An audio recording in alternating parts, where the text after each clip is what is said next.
4, 3, 2, 1, and we're live! Hello all, welcome back to the Invictus stream! My name as always is Mr. Harlan Guthrie, and I am here with the one, the only, the fabulously talented and handsome Mr. Justin Thomas James! Ladies and gentlemen, we are here with Basilisk, Chapter 3. That's right, it is Wednesday night at 8 o'clock, and that means we are coming to you live across the interwebs into your home studios. Everyone has a studio, don't they?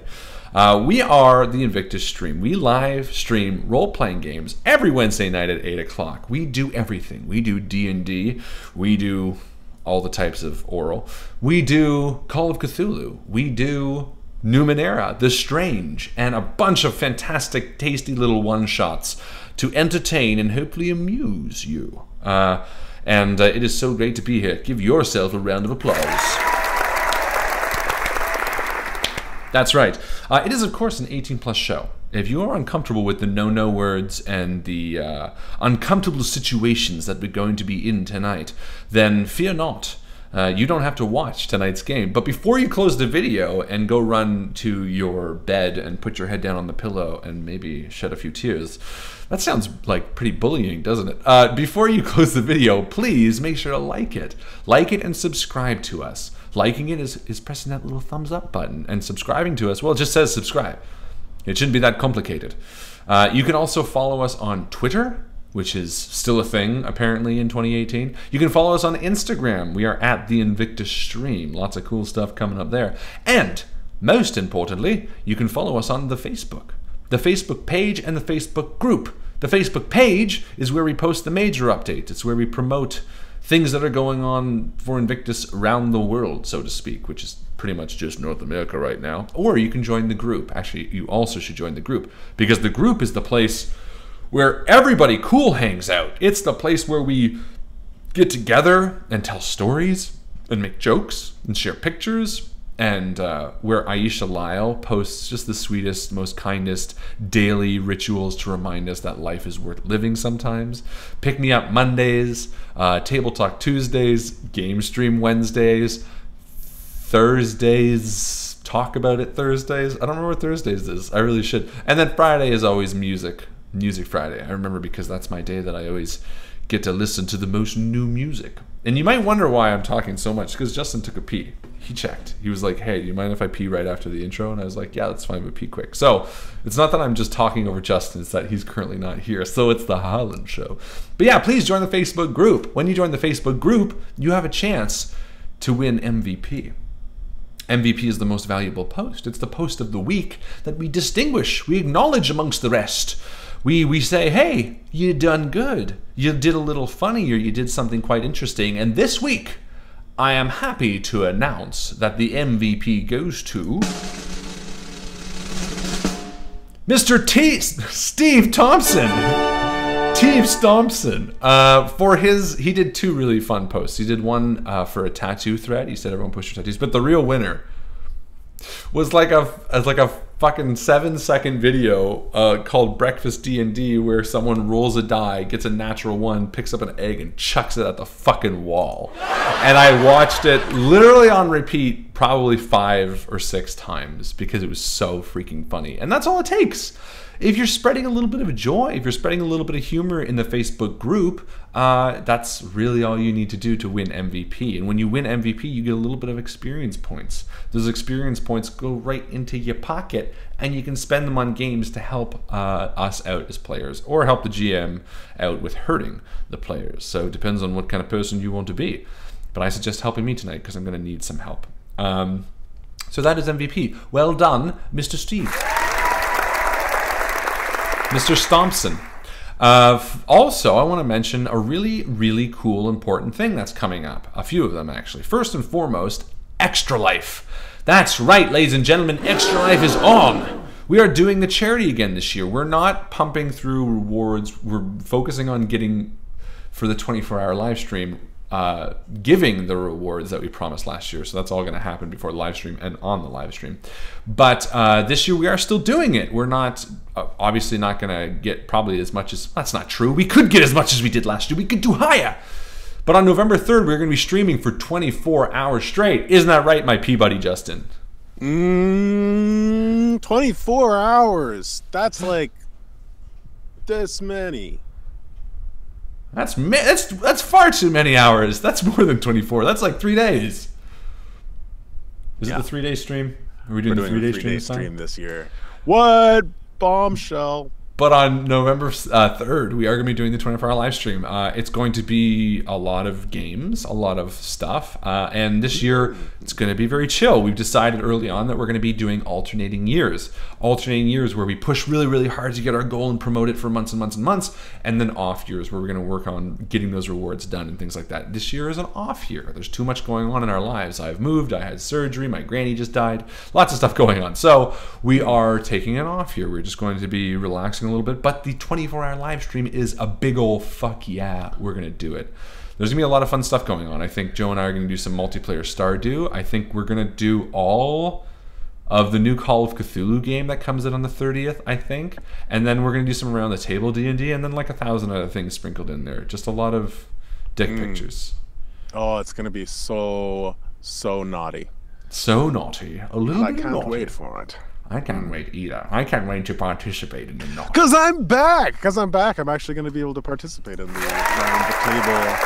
round the table ventures, and we can do some funny things like, I don't know, like skits, hot wings, skits. I think we're going to do some skits. Ooh. I think like a good hour is just going to be dedicated to Justin and I in front of the camera being like, hey guys. Yeah, that'll be our View Scream Part 2. I'm just thinking because 6-hour phenomena. Joe's a big napper, so she's gonna, it's gonna be like, while she goes a nap, Justin's over here, and then we're gonna be like, Joe's napping. Okay. Let's put on the skits. Well, the skit would be the Joe nap segment, where it's just the camera's gonna be set on Joe for an hour and a half. Who wouldn't love that? The nap cam. Let's go look at the nap cam. I think this year is going to be hijinks ridden, because last year it was basically just me alone. This year it sounds like we're sort of all going to be in the house for most of it, so it's going to be pretty fun. It's going to be like a big house party. So yeah, that's going to be November 3rd. So please, if you haven't donated, please consider donating right now or save it for the big day. Last year we did a lot of pushing up until the big day, and then some people donated during the 24-hour live stream. This year I'm more thinking I'm just going to talk about it more and more as we get close to it, and then hopefully get most people to donate on the day. You know what I mean? To me, that's sort of the fun, because then you're watching it as you're donating, and I can like read off the donations live. Oh, this person just donated, this person just donated, this person just donated. We can like do different things. Like getting, yeah. Literally, I'm gonna roll a d20 based on how many 20s we get. I don't know what the fuck that is. Anyway, November 3rd. Another really important event coming up is on October 12th. We are working with the Chronicle Brewing Company for Invictus Game Night. Justin, myself, the lovely Joe, and Chris are all... I love how Joe got a moniker. The lovely Justin, the lovely Joe, the lovely Harlan, the lovely Chris are all running tables at the Chronicle Brewing Company in Bowmanville out here. That's not true. Only 3 tables are running. I think you 3 are going to be running, and I'm going to be a floater, or Joe will be a floater, or something like that. But either way, we're going to be sitting down and gaming with you guys. So if you are in the Toronto/Pickering, Ajax, Durham, Whitby, Oshawa, Bowmanville area, come on out October 12th to the Chronicle Brewing Company and play some games with us and drink some fantastic beer. They have great beer. This isn't theirs. I have beer there. I'm trying not to drink it all because it's a promotional item as well. So, also, come grab some beers. But anyway, October 12th, Invictus Game Night. We're going to be posting a lot more about it very soon, but I wanted to mention it. Very soon. What's up with you, Justin? How are you doing? Oh, I'm doing well. I've inhaled a lot of paint fumes this week, so I don't know if that's messing with my brain, but I'm feeling It's making it better. It's making it better, yeah. It's funny, actually, because I did like 15 hours of painting yesterday, 15 hours the day before, and now I just kind of like, when I'm thinking and like solving like complex problems in my mind, I'm using painting examples to kind of visualize how that applies to a problem that has nothing to do with painting. That's how I do everything. Painting solves everything. Yeah. Yeah, it's just like, oh, like I want my day to be like thorough and balanced, you know, kind of like, you know, doing an even roll over a splotchy spot. Yeah, so I'm kind of obsessed with painting right now. Meditation with Justin. Make your day smooth like a roller over a spot many, many times. Mm-hmm. That sound of a roller on a wall is pretty satisfying. Yeah, that's sort of like, it's sort of like tearing Velcro softly. Oh my God, this color, the color I chose, so I went with a very dark, nice. Brown, rich brown. It's actually called Chocolate Soul, which may be you know, one of the big reasons. That's why you bought it. Yeah, so I got this color, but it honestly, like, you pour it into the tray and it looks like fudge. It looks like fondue. And then you put that on the wall, and yes, it was extremely satisfying just to see it just cover the whole thing. At first, actually, the first coat, it looked like I was smearing shit on the walls. I was a little worried for a bit. But shit can be attractive sometimes too. A good old shit smear. Good old shit smear. What? Yeah. Who's not into a good old shit smear? Isn't that a thing? That's a thing. Have we talked about it being an 18+ show yet? Yes, I did. I did all of it. I did the entire intro. You're so good, Harlan. Well, You're doing so good on your first time. Thank you. I'm a natural. How long have I been doing this? 3 years? My 4 God, years? yeah. How much? It'd be interesting to see like a progression. Someone should just splice up. Just take the intro of all of the episodes, do a supercut, and see what it. And we're live. Hello. That'd be kind of cool. The first one was like, "Hello, welcome to the inaugural episode." Inaugural. I couldn't say inaugural. I still can't. Inaugural? Is that right? Inaugural? Inaugural. Inaugural. It's like rural juror. Ooh, the rural juror. Last announcement, I have a funeral on Friday morning, but I'm planning, once Hen is down, to do a spooky stream this Friday night to get my mind off things. So if anyone is hanging around wanting to listen, come hang out. We'll do a little bit of a spooky stream together. And then I'm going to be doing another one on the 13th, the weekend after. So come on by. Come on by to the spooky stream. Yeah. Where the talking's free and the spooks are also free. Everything's free. Just everything's free on the spooky street. Just come spend time with me. Come slap me ass and call me sister. That's it, I think. Is that it for the intro? Did we say hello all and welcome to the Invictus stream? It's a very important part. It's the worst thing I always forget. It's the first thing I always forget. It's the worst first thing I always forget. Did you call me handsome yet? You are so handsome. Have you watched American Vandal? I'm watching that now. I haven't. Really fucking funny. I just finished it. American Vandal. Yeah, it's good. It's like a fake documentary. I don't want to say a mockumentary because it's not really like mocking a subject. It's like trying to do it. You gotta watch it. We'll watch it together. But you also haven't seen Robin Hood, so we gotta watch that. I haven't seen Robin Hood, Prince of Thieves. I know. I just showed Joe it. I've been friends with Harlan for so long. It's a proud point of mine. I knew that I needed to show Joe right away if we were gonna, I was like, oh, we got to see this kid, and happy to report I don't know, she might have loved it. She definitely really liked it. It might be borderline loved it, so that's a really good sign.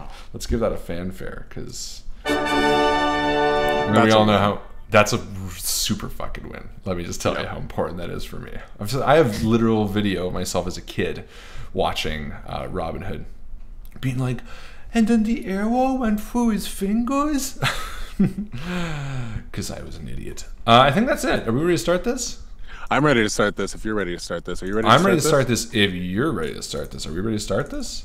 I'm not ready to start this. I'm not ready to start this. Unless you're ready to start this. Well, I could be ready to start this if you're ready to start this.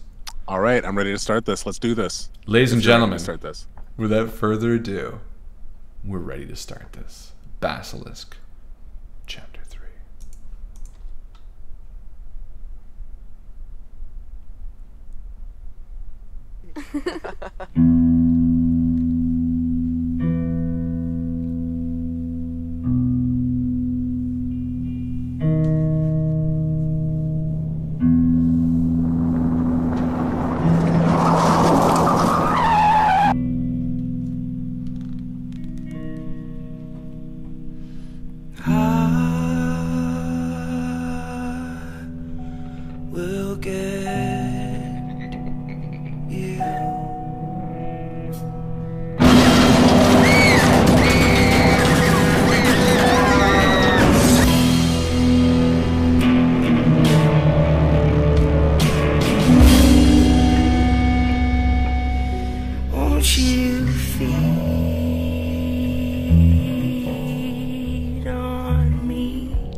The lifeless body of Cole Parker is slumped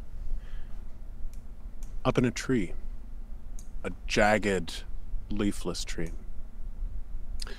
His head is tilted over so that you can't see his face, and a stream of blood winds down his hoodie, down his leg, and a steady drip from the tip of his Reeboks clinks into the ground. Immediately, Sam recoils in horror and turns to the side to vomit. Jesus fuck. Oh my God. Who could have done this? I have no fucking idea. And I turn over and I sort of put like a hand on Sam's back. And do I even have anything in my stomach to throw up? I think Hank gave you a Cliff Bar. Yeah, or a Luna bar. Or a Luna Bar. So I just have that. So I'm like barely throwing it up just because I'm so malnourished and hungry. And I look up at Cole. And how is he sort of in the tree? He's been impaled. He's high up, about 10 feet. You can't even really reach him. You could if you jumped.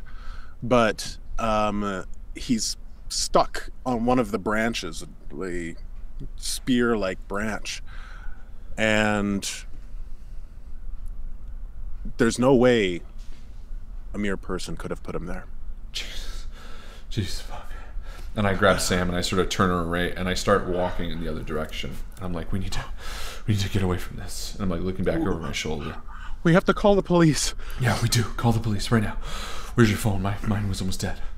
I've got it. And she pulls out her Nokia as you're walking away. And she starts dialing. Oh no. What? There's no reception up here. That's okay. Let's go back to the road. Just 1 second. And she goes into the car. And the car is still running. And she reaches in and she grabs her purse. And yeah, sorry, continue. She steps back from the car and she turns to you and says, "Do you think it'll still run?" What, the car? It's pretty well in the ditch right now. Yeah, no. I mean, don't you remember what happened? The car started rerouting us. And then the steering wheel jerked and threw us off the road. Yeah, but you shot the chip. It's not going to be able to do that anymore, right? I guess. Could we even get it off the road? I mean, and it's well wedged in the ditch. One of the tires in the back isn't even touching the ground. I don't know. Okay, well, maybe someone will drive by and help us. Oh God. And she's consciously averting her gaze from the body as she walks back to the road. I sort of pat her on the back and I'm like, Sam, just go to the road and see if you can flag down a car. I need to see if I can't see if there's anything on Cole. And I begin walking over to him. Okay. So Cole is a little bit high up, and I know that how did we do this before? Is there a like a dead tree anywhere around that I could maybe push over?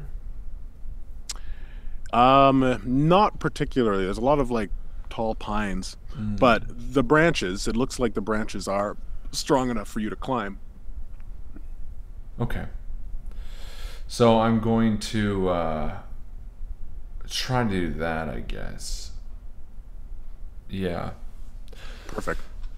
I don't have my character sheet. Well, I'm just going to take 2 seconds to see if I can find your character sheet. Because if one of us has it.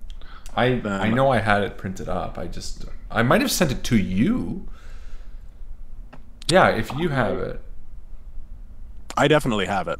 Let me just pull it up. Perfect. Then just send it to me real quick and I'll print it. Okay, yeah, I'll do that. I honestly checked. I thought I checked the email. I didn't see it, but yeah. Okay, so I'm going to look around the woods, and Anthony... First off, Anthony's seeing the body of his friend, who he just saw at the hospital, apparently 2 days ago, which has just passed by in a blur. And I follow from his feet to his legs, past the dripping blood, up to his chest cavity, trying to keep my vomit down. And I look up to his face, which is slumped forward, strings of blood dripping off it. Oh, god damn it, Cole. Fuck. What the fuck did this? And I sort of look towards Sam, who's almost at the road, and then back towards Cole.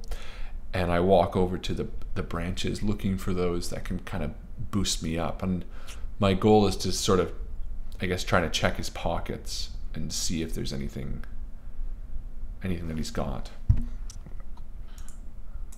Ah, there it is. Okay.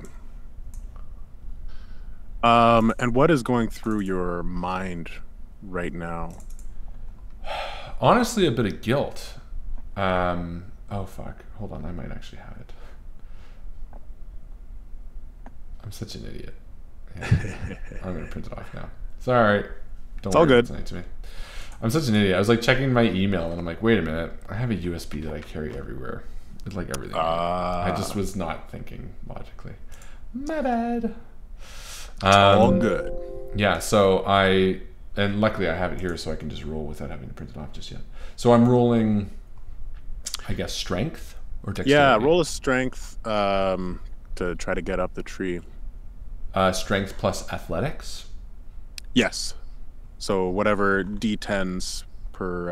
yeah, so that's going to be 2d10. Numbers. Okay. All right.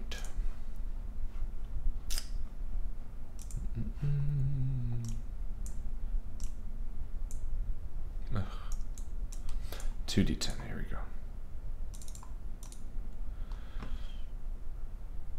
So 6 and 8.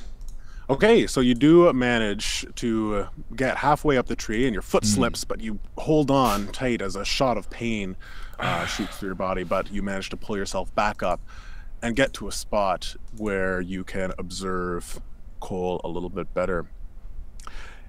It looks like his body has been here for a little while. The stream of blood you now see is all but dried. There is still a little bit of dampness to it, but yeah, it looks like he's been here a while. Fortunately, it's too early in the morning and a little bit too cool for there to be any flies.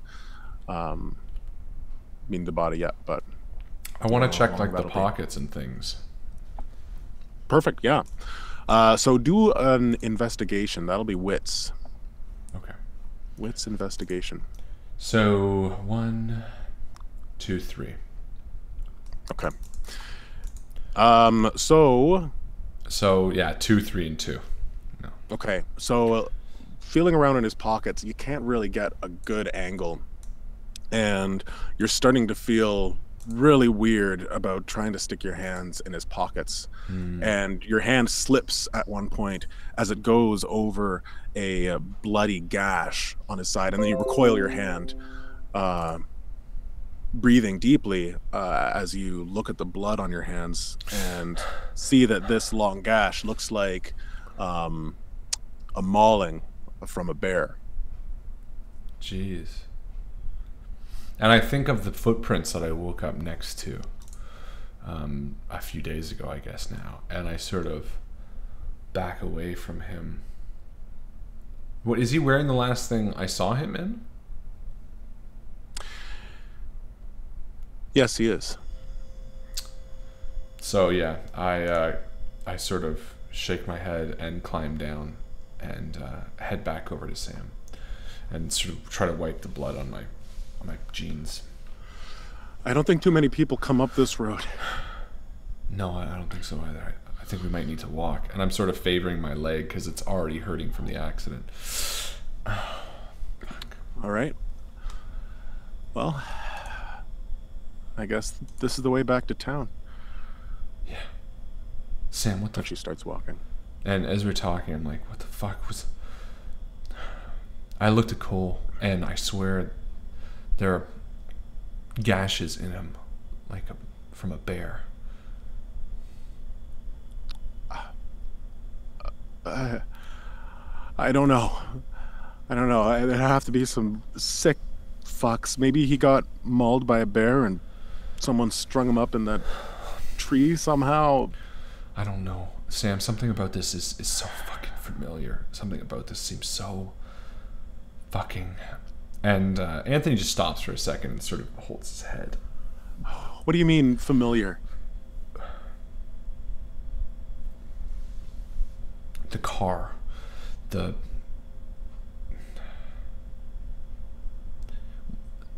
I tell you about my professor, Karnap? You said you were going to meet with her. Yeah. I can't remember what we talked about at breakfast now. It feels like it was so long ago, but...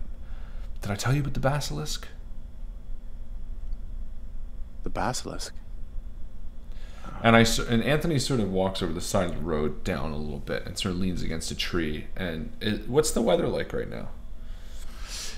It's morning, Yeah. and it's pretty dewy. It looks like most of the mist has faded away in this area. Sam, there's this really weird concept that artificial intelligence that can be created, that can sort of self-learn, can eventually learn everything there is to know, how to do everything. It can automate everything. It can create everything. I mean, think about it for a second. If you create a program that can end up creating other programs, that can end up creating machines, that could end up creating other machines, smarter machines, better machines. It's sort of like trying to walk down a hill. Eventually you're running, and eventually, if you have the capabilities, you're taking off, you know. Okay, what does this have to do with coal? There's this concept that you can create this artificial intelligence, and it can take over everything, and it can be like a god.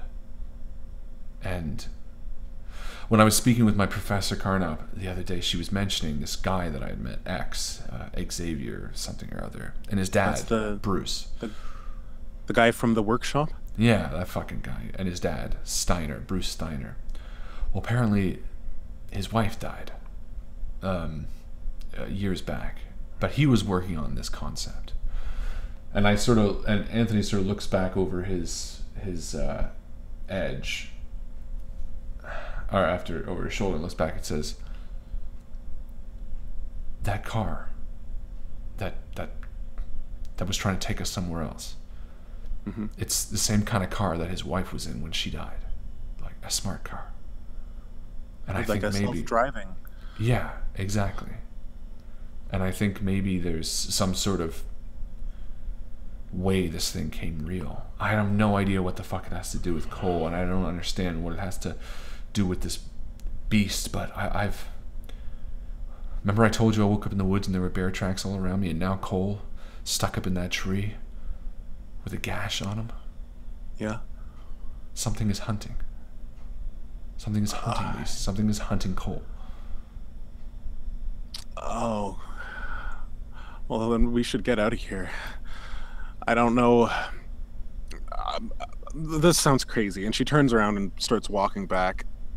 Like, you're saying that there's some sort of artificial intelligence that is taking control, that's basically a god, like you say, and she's walking briskly down the road with her arms crossed. I don't know. Look, the whole point is that, and I don't even know if I should have told you, that the idea is that the minute you tell somebody that this god will eventually become omnipotent and will be mad at those that didn't help it come to fruition.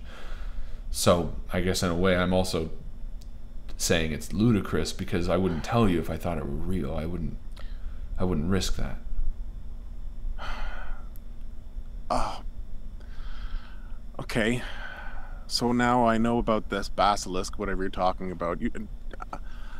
Oh God, I don't know anything about coding, okay? I don't know anything about that. It's not making any sense to me, but I do know that I think we're a step closer to finding out what actually happened the night of the accident, okay? And I think that Bruce Steiner, I read about him, right? When I called you, or when you called me to come pick you up, I told you about him and his wife.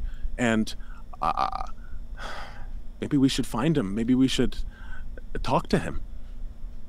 Yeah. Yeah, maybe we should. But first, we got to get back to town, get some fucking reception, because poor Cole, my God. Yeah. And she pulls out her phone and starts playing with it, and with an exasperated sigh, she shoves it back into her pocket and keeps on walking. And I sort of lumber behind her, again favoring my leg. And as I'm walking through the woods, sort of looking at them, my mind wanders back to the night that Sam's sister passed away. And I'm sort of looking at the trees, reminding myself and remembering how it felt driving in the back of that truck, the music playing and Cole listening to country songs on the radio and driving, twisting and going back and forth through the turns. And I remember Sarah telling him to turn it down. That song, that fucking song, I can't remember the name of it. It's always in my mind. And I remember asking Sarah to come into the truck with me. I remember not even being that interested in her. I just remember thinking that she was easy, and if Sam ever knew that about me, she would hate me. And Anthony sort of is thinking all this as he looks at Sam, who's leading the way, almost with an ashamed look, remembering all this that he's put so far behind him in the past year. And he sort of catches up and walks next to her for a bit. Yeah, and you're looking at your feet for a while, and you look up to catch up with Sam, and you look around and you see that you've kind of walked into a bit of a marshy area. And as you are walking, you see that Sam has kind of turned, walking into the mist that's kind of rolled over the road. And she just walks into it. Sam, oh, hey. And I sort of skip up towards her. What? Just this mist, you know, it's yeah, every time something, let's just move quick. And I grab her hand. Okay. And she follows you. And I walk quickly through the mist.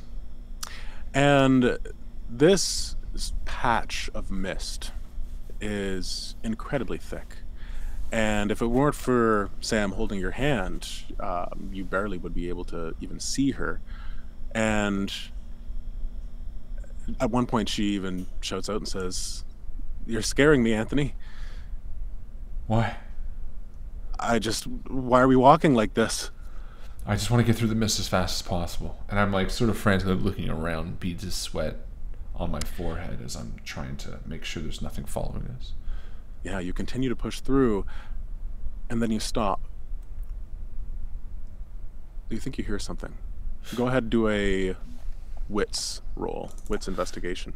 I'm scared. 6, 7, 8. 6, 7, 8.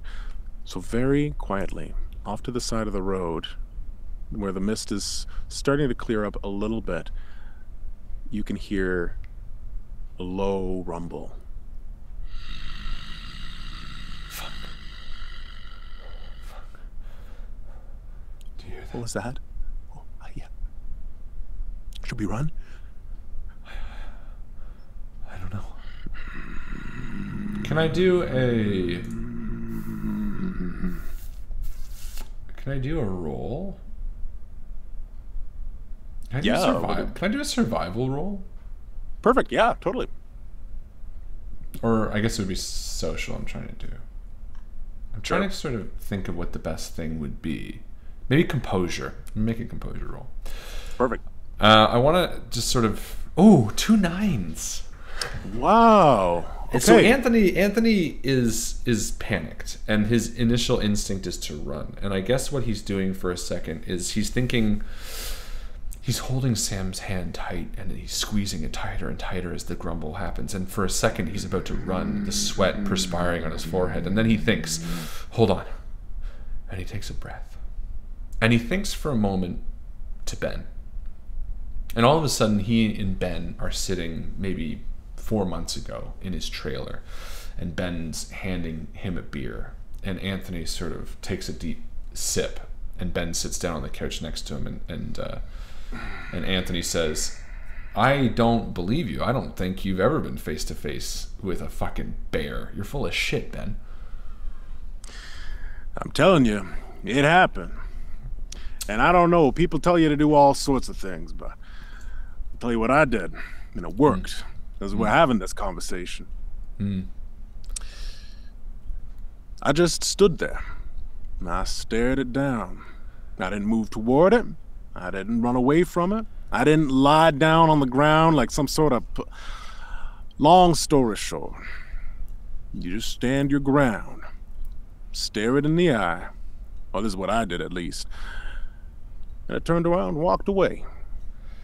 You know, I think that it sniffed out my confidence. It couldn't smell my fear no more, because I didn't have any. By that point, I just figured I was as good as dead, so might as well just stand there and accept it. I really, wow, Ben, I don't think I've heard someone so full of shit as I've just heard you standing to a bear. Ben, I've seen you get afraid of the fucking alley cat that comes through the junkyard. Well, that's different. That cat's fast. Bears are slow, they're methodical, they're proud animals. You get on their territory, they have every reason to rip you apart. No, but when it's a moment like that, and you know that you're as good as dead, I don't know. It's somehow easier not to give in to the fear. And I think that's what you gotta do. And Anthony snaps back to the mist, and for a moment the sweat just, he ignores it, and he loosens his grip on Sam's hand, and he wipes it now from his forehead. And he takes a deep breath and sticks at his chest and stares into the mist. Don't move, Sam. Anthony? It's okay. I think it's a bear. And then you hear a loud footstep. It's all right, Sam. Don't be afraid. I'm so scared, Anthony. Sam, it's gonna be okay. And then you start to see, as the mist swirls around the road, a form. Bigger than a bear. Its hulking body is massive. Its shoulders come up pretty much to your head, and its head is a huge, like the size of a tire. But you still can't make out the features. But as it gets closer, you hear something strange about it. And it lets out it jumps forward a little bit. And Sam recoils back and jumps away a little bit, and then it does another charge towards Sam. And I sort of hold her tight. I hold her hand. I pull her back towards me. I say, "No, Sam, no. Don't get off your ground." And I like pull her close. So as soon as she is pulled back close to your body, the creature stops again. I say, "Sam, don't give in. Listen to me." And I sort of barely turn my head towards her, and I say, "Sam, listen. You're strong. You are strong. You're so strong. You're stronger than... Listen to me. You listen. You're strong. You're stronger than anyone I've ever met. You're stronger. You lived through your sister. You lived through me. You give me strength. You give all of us strength. You're so strong. You can do this. Stand with me." And I'm going to roll a manipulation, I guess? Empathy. Yeah, let's do empathy. I would say it's probably something with empathy, because empathy is the social. So presence, manipulation, or probably composer and empathy. Yeah, it's one of the two. I know they've got a weird system for... You combine them. You combine one of the attributes with the social. So I'm going to do both, and I'll roll 5. Right. I'm very empathetic towards her. So an 8 is a 0 or a 10? That's a 10. That's a 10. That's really good. So I will say that she takes a deep breath. You can do this. Sam, I you're trust so you. strong. I trust you. I trust you too. Two red eyes blink on in the mist. And they glow. And then something was nagging at you, but you were distracted as it jumped forward. Right now, as it stands still, you can hear it much closer, and you hear the low rumble.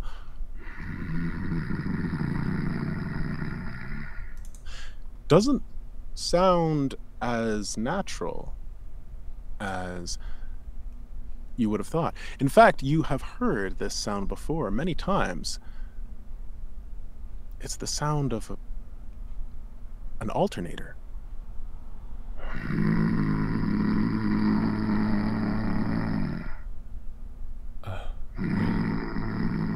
And I will give a roll, a perception roll, I guess. Sure, yeah. Investigation. Yeah, let's do investigation. Plus intelligence, I suppose. Okay. So 5.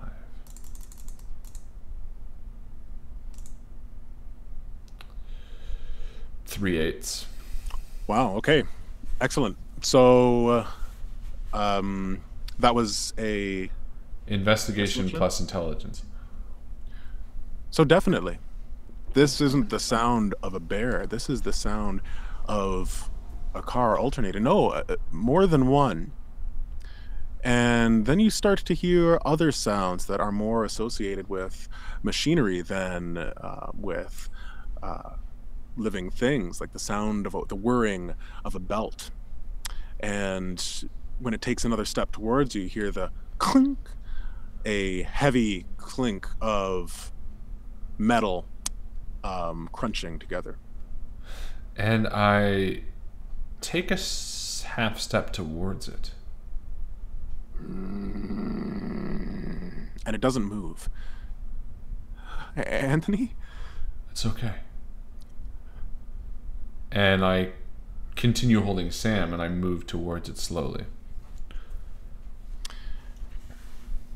And as you make your way through the mist, you get to a point, maybe about a meter away, where you can see this thing before you.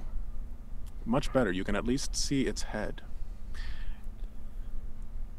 To say that it is a mechanical version of a bear isn't quite accurate.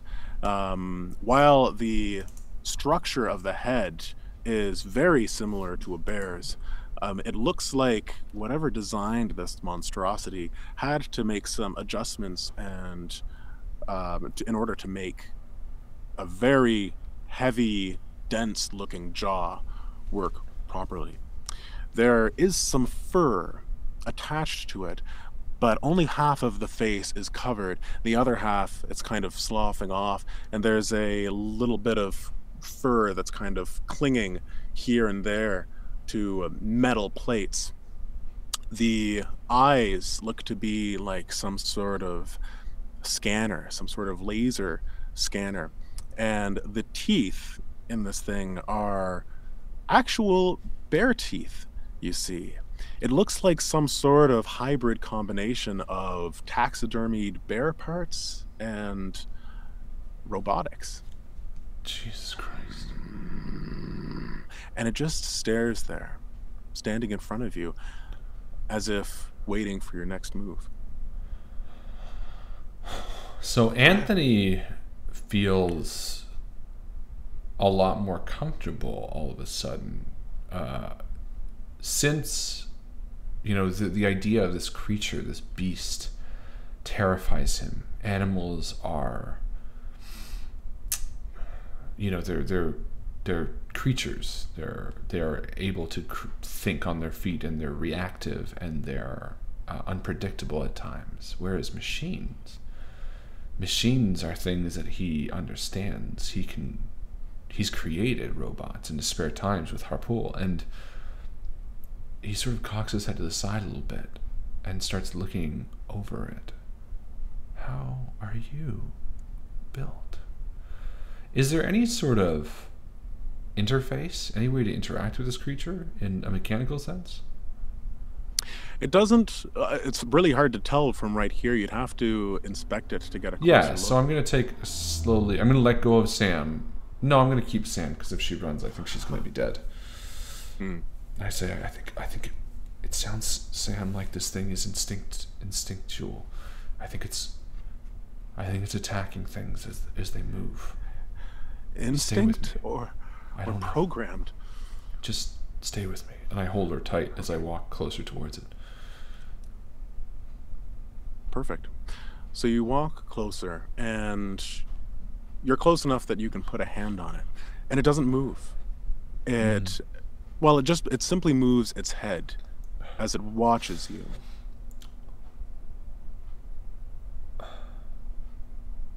And looking at it, you can see more details now. Lots of metal plates that kind of move intricately within one another as it moves its neck, almost like muscles if they were like plates. Oh, like the carapace of a scorpion, sort of. It kind of moves around like that. The eyes, it's not just one steady light as it looks. Now that you're closer, you can see a very soft flickering, almost as if it's taking countless pictures as it watches with whatever its eyes are. You also see its paws, massive machine-like paws that again have that sort of metal carapace and sharp claws that aren't retracted, and blood, dried blood across some of them, and mud mixed together. And I continue sort of touching the creature or the thing on the machine. And I'm going to give an investigation roll to see if I can suss out where on it would be any sort of interaction point. And I probably don't succeed because my highest is a 6. Okay. So you start to kind of like move along the side of it. Yeah. And as soon as you start to move, and Sam is a little bit taken aback, as soon as you start to slightly move out of the way between it and Sam, it turns its head, it whips its head towards Sam, and she jumps back behind you. And I'm like, Sam, stop. And now it's looking right back at you again. I don't think it likes me. No. Something's different to it. Can you understand us? It doesn't give any sort of indication. It's a machine. If this is a half as technologically advanced as I think it is, do you think it would have a plug somewhere, or do you think it would be wireless? It would be wireless, probably, but I guess I'm just trying to understand if this is being controlled or if this is its own thing. Could it be Bluetooth? And do I still have my phone on me? You do have your phone. It's getting close to dying. It's at about 7%. So yeah, I pull out my phone. I like just flick open the Wi-Fi network and Bluetooth and see if anything. Sure enough, you find a one device that's called Reaper II. Reaper II. And I look up at it and say, Reaper II. Does it do anything? So I connect to the device, I guess. Okay, you connect your phone to this creature, this machine, and you have some sort of like whatever the coding is for Android, I guess you use. There is an app that you can get that can do some hacking. It's how you managed to track Cole, right? So you can go in to various devices and find out their coding, and you can influence. You can make your Google Play or whatever, or Alexa say, you know, whatever, and change your coding and stuff. And you've done that before through Bluetooth, so this might be similar. And I start looking into it the way I have before, trying to find any sort of signature, any sort of information to say anything beyond the obvious. Perfect. So you do find that its last update was done 3 days ago by DH. DH742 is the code name. And other than that, there's just a lot of information. You do, though, as you scroll down, you see some pictures that are kept on its, or you see a folder that's labeled photo database. And I open it. Yeah. And there's tons and tons and tons and tons of pictures. And you're scrolling through, and you see that there's some of them are starred. And quickly filing away all the other ones, lots of pictures of the woods. You see that some of them, one of them is a picture of a runner just jogging through the woods.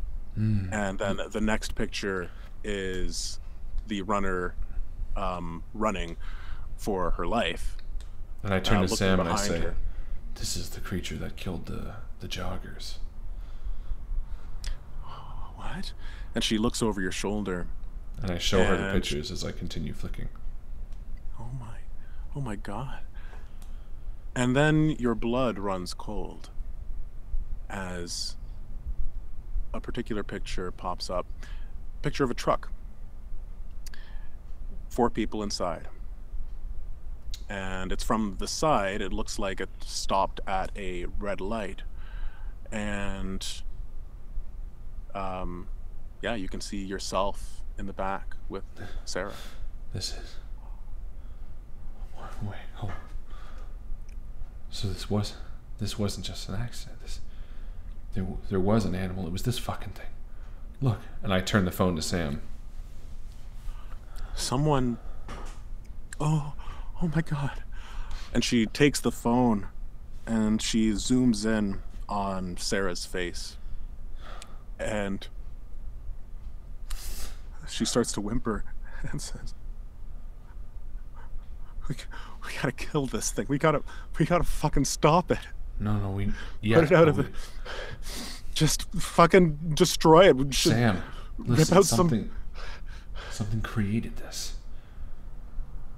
Someone fucking favorited this picture. Look at this one. And she turns to the next one, and it's further up the road, clearly, and you're just looking at the headlights of a truck that is just starting to swerve, and you can just make out the face of Emily, wide-eyed, with her hands up. This would have been the moment right before impact. Jesus. Someone favorited this shit. Someone put a star on it. That's what I'm saying. This isn't just a creature. This is doing someone's bidding. It's selectively choosing. Why? Why that night? Why that truck? Why hunt down Cole? And who? God, I feel like somebody just walked over my grave.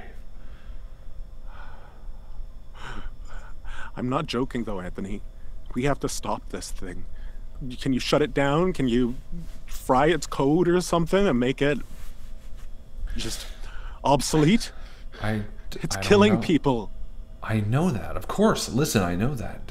There's no question, but I mean, this thing is... It has a home.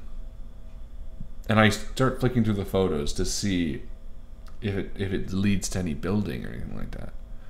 Yeah, so you do see one building. There's one shot of it inside some sort of warehouse, it looks like. And there is a TV in the corner that's playing the news. And actually, on the news, if you look closely, I do. I like zoom it in. On the news, there is the headline is car crash in Kelowna, um, 1 killed, 3 injured. And you also see someone in the background in front of a computer. There's 3 computers at different spots. And it's like, it's a nice looking warehouse. It's very clean. And there's one person in a white coat standing at one of the computers Are they with his back to older, you. younger? Looks a little bit older. I think this might be Bruce. Bruce Steiner. I thought he went into the woods and never came back. I thought he separated himself from it, from what it sounded like Sophia said. Yeah, but he was also the smartest, and he was an older guy. I mean, Xavier's not much older than me. I doubt it's him. And I zoom in on the picture again. Does it look like an older man, like around Bruce's possible age? Yeah, it does look like an older man. But the skin tone isn't right. Oh. It's a little bit darker. From the back, it looks like this man might be somewhere from the Middle East or Asia somewhere. All right. And I try to see what I can do with this creature. Can I hack this in any way to control its actions? Can I just look through its... I save these photos to my camera roll, obviously. Sure, yeah. Is there anything I can do? It's very, very, very, very advanced code. Mm-hmm. It's going to be very, very tricky to do it. You can try, but from the app on your phone, you're very limited. So I'm not sure how it works in World of Darkness, but I'm going to say that you've got a penalty of -3 to do this. So whatever you've got to roll, deduct 3, and then that will... Okay. I'm just thinking of our next step. I mean, we can take these photos to the police. We can talk about this machine. I mean, maybe not describe it in the way that we're experiencing it. Maybe just say someone is hunting people with a machine in the woods. But this, and I try to find an address in the photo, like the bear approaching the warehouse. You don't see any pictures like that. You don't see... Yeah, okay. Yeah, there is GPS coordinates. As you scroll down and as you flip through folders and files, you do find a GPS location. And you can actually see where this bear is gone, kind of like a run tracker.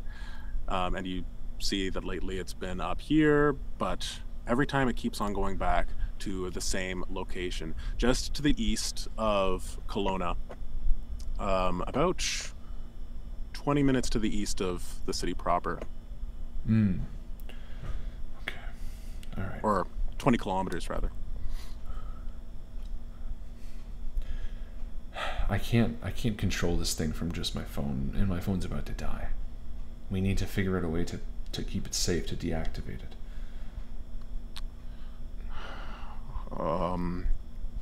Okay, well, this isn't my forte, Anthony, so, all right. Whatever you think.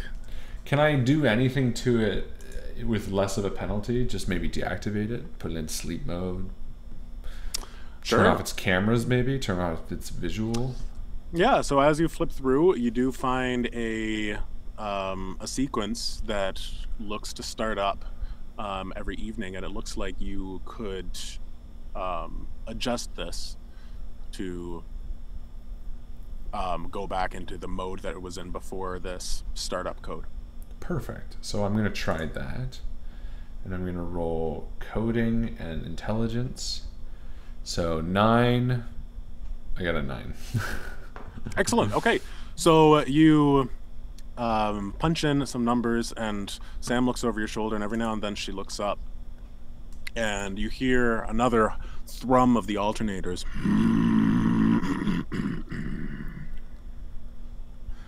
And the creature slowly lowers itself to the ground and then stops. stops moving. And I'm just going to do another 360 investigation on it to see if there's any sort of markings from a maker, anything that seems off about it. And it's another intelligence plus this, so 6. Perfect. Okay. Well, intelligence plus this is wits, right? I was going to do investigate. Oh, was it wits investigation? Wits investigation. Oh, so it would only be 3 anyway. Okay. So you walk around and you start to, as you get to the back, it looks like the front of it and the mechanical stuff, like the arms and legs, are very carapace, but the body is a little bit more open. And you see some wires and you see some tubes under some paneling. One panel looks like it's ripped away. And you don't see really any, like, you know, ports or openings or places to plug into. But you do see one of the alternators. Shutting out. And it reminds you of the junkyard. Yeah. Working with Ben. Should I take it out? You could. That would definitely impact the thing's ability to work if you want to disable it, for sure. Yeah, I'm thinking we should. So I turn to Sam and I'm like, if I take out a few of these alternators, it should disable the back legs a little bit. Okay.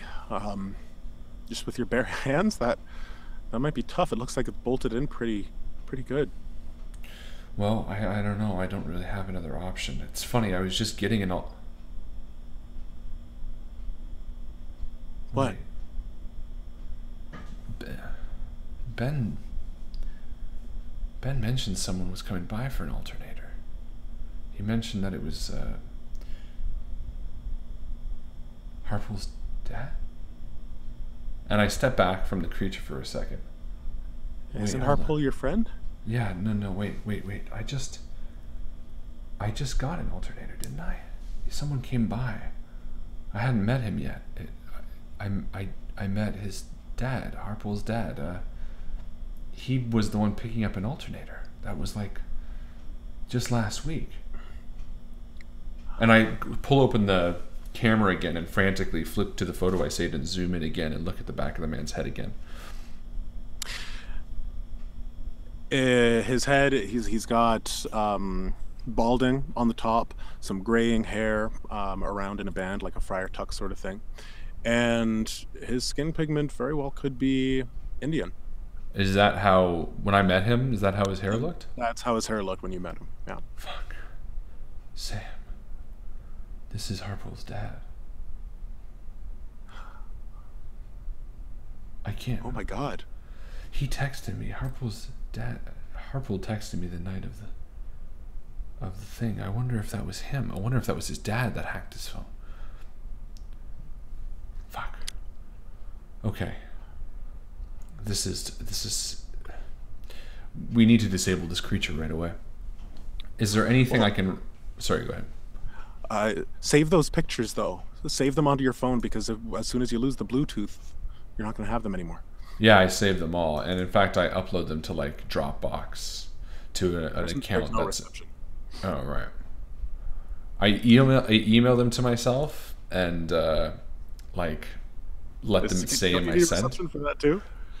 Listen, I don't send them, but I put them in my. I see, gotcha. So the minute I get signal, they'll send right away. Gotcha. They're in your outbox. Okay, so we can take that to the police, and then they'll have plenty of evidence. I think there's a lot in there to. We'll tell them where this thing is, and we'll tell them where Cole is, and then they'll take care of everything, and then we're done. This, Anthony, we figured it out. This is what killed my sister. But also Harple's dad is really what killed my sister. Yeah, and I don't know why yet. We need to get out of here. I need to disable this thing as much as I can. And I reach in, and I guess I don't have any way to disable this alternator, right? Well, I mean, there's wires and tubes in there. Yeah, I just reach in, I start pulling shit out. It's like spilling the oil line. Sam stands over to the side and just watches as you do. Yeah, there's oil and your hands are getting covered in fluids, but eventually you pull back, satisfied with your job, as frayed wires and tubes are everywhere. And is the mist still around us?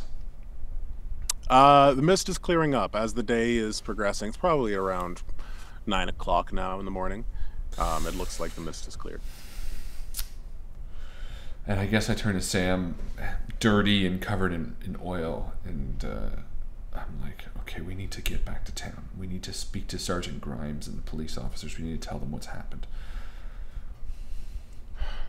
Yeah. Okay. Let's walk.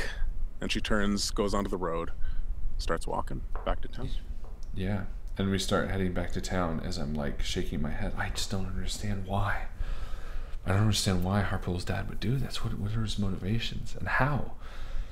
I mean, even a genius wouldn't be able to control a car like that. I just don't understand how. Yeah, I don't get it either. So you continue to walk back to Kelowna, and it's a long walk. You guys you were already about a 20-minute drive out, and then you went the wrong way and went another 10 kilometers or so. So it takes you about 3 hours to actually get back to civilization.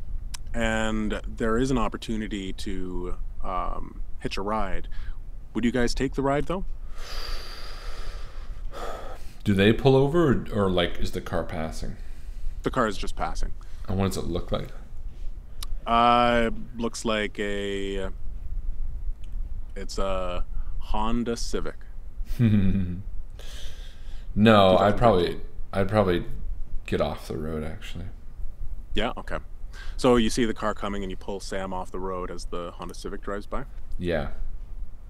Then we get back. And it goes by and Sam looks at you and says, well, why didn't we take it? Because how many car accidents have you heard this year? I don't know. There was the one. One. Two now. Maybe two. What does that tell you? That whatever happened to us was targeted. This wasn't random. Someone knew that we were in that car together, and someone wanted us dead. Someone wanted Cole dead too, and I think that was Harpo's dad, which means he either knows where we are or what we're doing. He also saw me. I met him a few days ago. He shook my hand. This sicko is planned this. He is wanting you and I gone, which means we need to be really smart about how we move and who we trust. Which means we can't take rides from anybody right now, Sam. Okay, but we can trust the police, right? Probably. Yeah. What did Grimes was the one who said it was an animal attack, right? Yeah, but he didn't report it. He just said that around dinner time. He wasn't trying to fight it. I don't know. I'm just saying, why? Why only the specific attacks? Why only me? Why only Cole? Why only that car? Why the joggers? And why no other attacks? Why only attack our car? Why try to silence us and stop us? I know. There's a lot of questions, but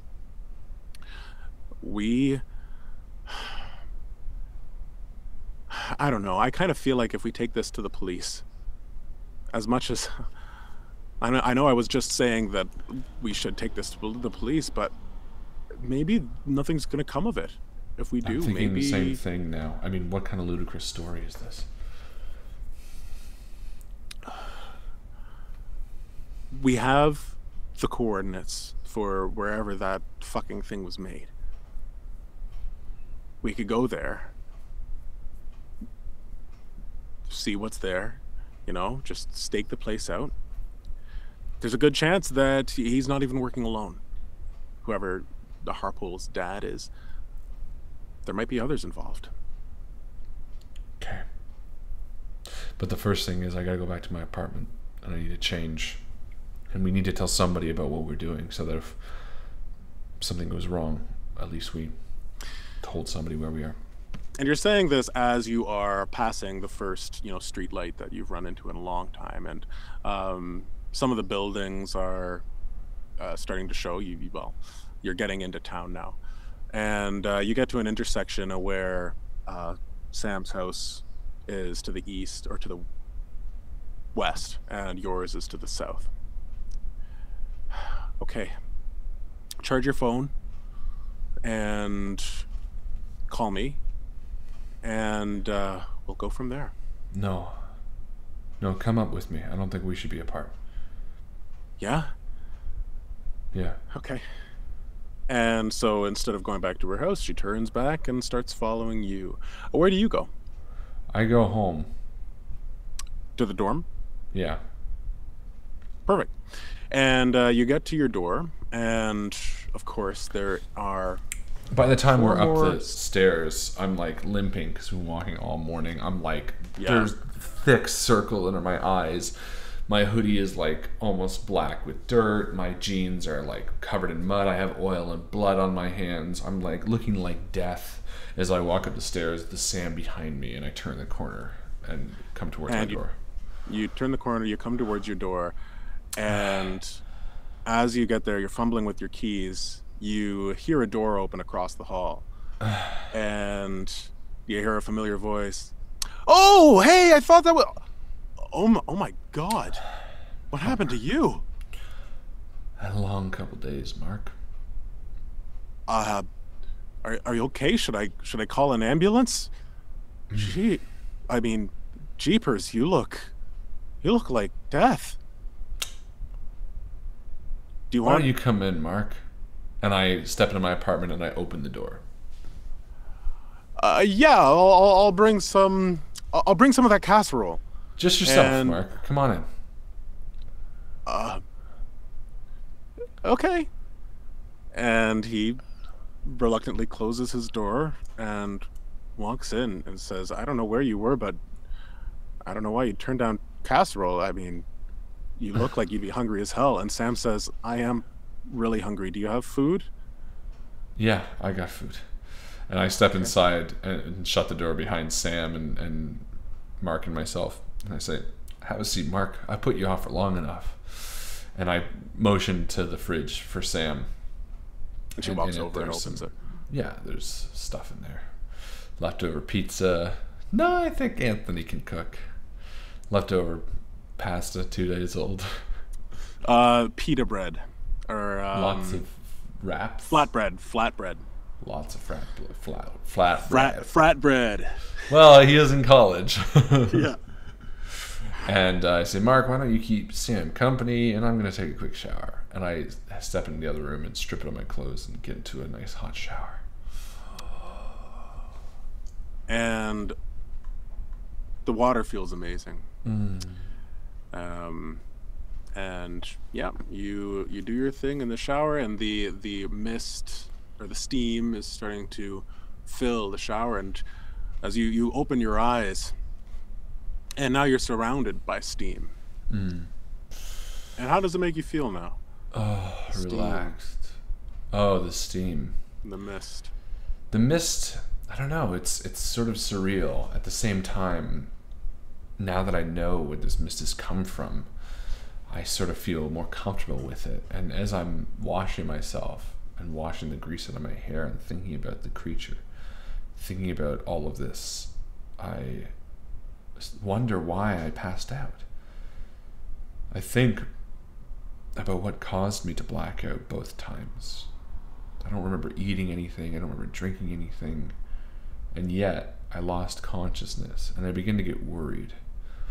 And I quickly stop my shower and step out and dry off and put on a fresh hoodie and exit out into the main room. Yeah, as you put on the hoodie, you grab all of your stuff from your other pants, and the revolver's there. And I check it. Check it? Yeah.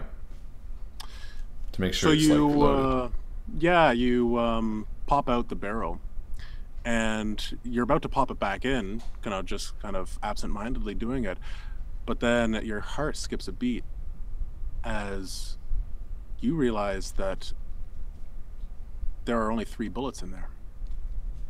When Ben gave it to you, there were 6. Mm-hmm. One of them you used to shoot the chip in the car. Mm-hmm. But 2 others are missing. When did I lose the gun? I had the gun on me the entire time. Didn't I? Anthony! Anthony, get out here! And I slowly exit out of the room. And I tuck the revolver in the back of my pants. And Sam has helped herself to your computer. And she's watching. As you round the corner, you see the news report on TV. And Sam turns back, and Mark is his eyes are glued to the computer screen as he watches. And Sam is like, "This is a live report." And it says, people everywhere are getting into accidents. It seems that self-driving cars are going completely on the fritz. We have to be very, very cautious right now. If you own a self-driving car, you have to do 2 things. First, go out and pull the emergency brake. Second, remove the central processor. If you do not know how to do that, we will be posting a instructional video on how to do it on our website at www.cnn.com. Now tell us more about these accidents. What exactly is happening, Professor? And you see some professor from UFT sitting there. It says at the bottom of the screen. And he starts talking about how at exactly 11 a.m. today, police started getting reports of self-driving cars basically causing accidents, just driving into other cars. There's already a death toll of 900 people across Canada, and even more in the States. Jesus Christ. And I looked at Sam and I say, so then I guess it wasn't targeted towards us. I guess it's just targeted towards you. Were you guys in an accident? Is that why you look like shit? I mean, yeah, Mark, don't worry about it. I turn him around and I start pushing towards the door. Listen, thanks, Mark. Appreciate the casserole. Pray for me, will you? And I open the door. Okay, well, listen, if you need anything, just come on by. You don't. I turn back to Sam and I'm like, do you think that Basilisk thing came true? I mean it. Well. And I just like, Sam, and I point to the like TV behind her as she's kind of being like, poof, and there's like 900 accidents that have happened so far. And the professor's talking, and he's saying something like this on such a large scale. I mean, not all central processing units on vehicles are the same. It takes different codes to run them. So a single hacker wouldn't be able to do this. This is something more. These aren't just defects. These are happening to Japanese cars, German cars, American cars, cars everywhere. It doesn't seem to be isolated. There's no pattern to it, just every self-driving car. And the interview continues. And Sam says, yeah, could this be it? Are things just gonna get worse and worse until should we be no. I don't know. But I know is we need to speak to Harple's dad. And then if that doesn't give us answers, I need to find this Xavier and find out exactly what the fuck they did. And as you say that, your house speaker speaks up and says, Anthony Kitch.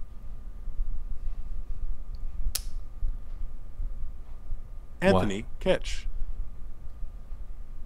And I walk over to it. Google quiet. Anthony Kitsch. And I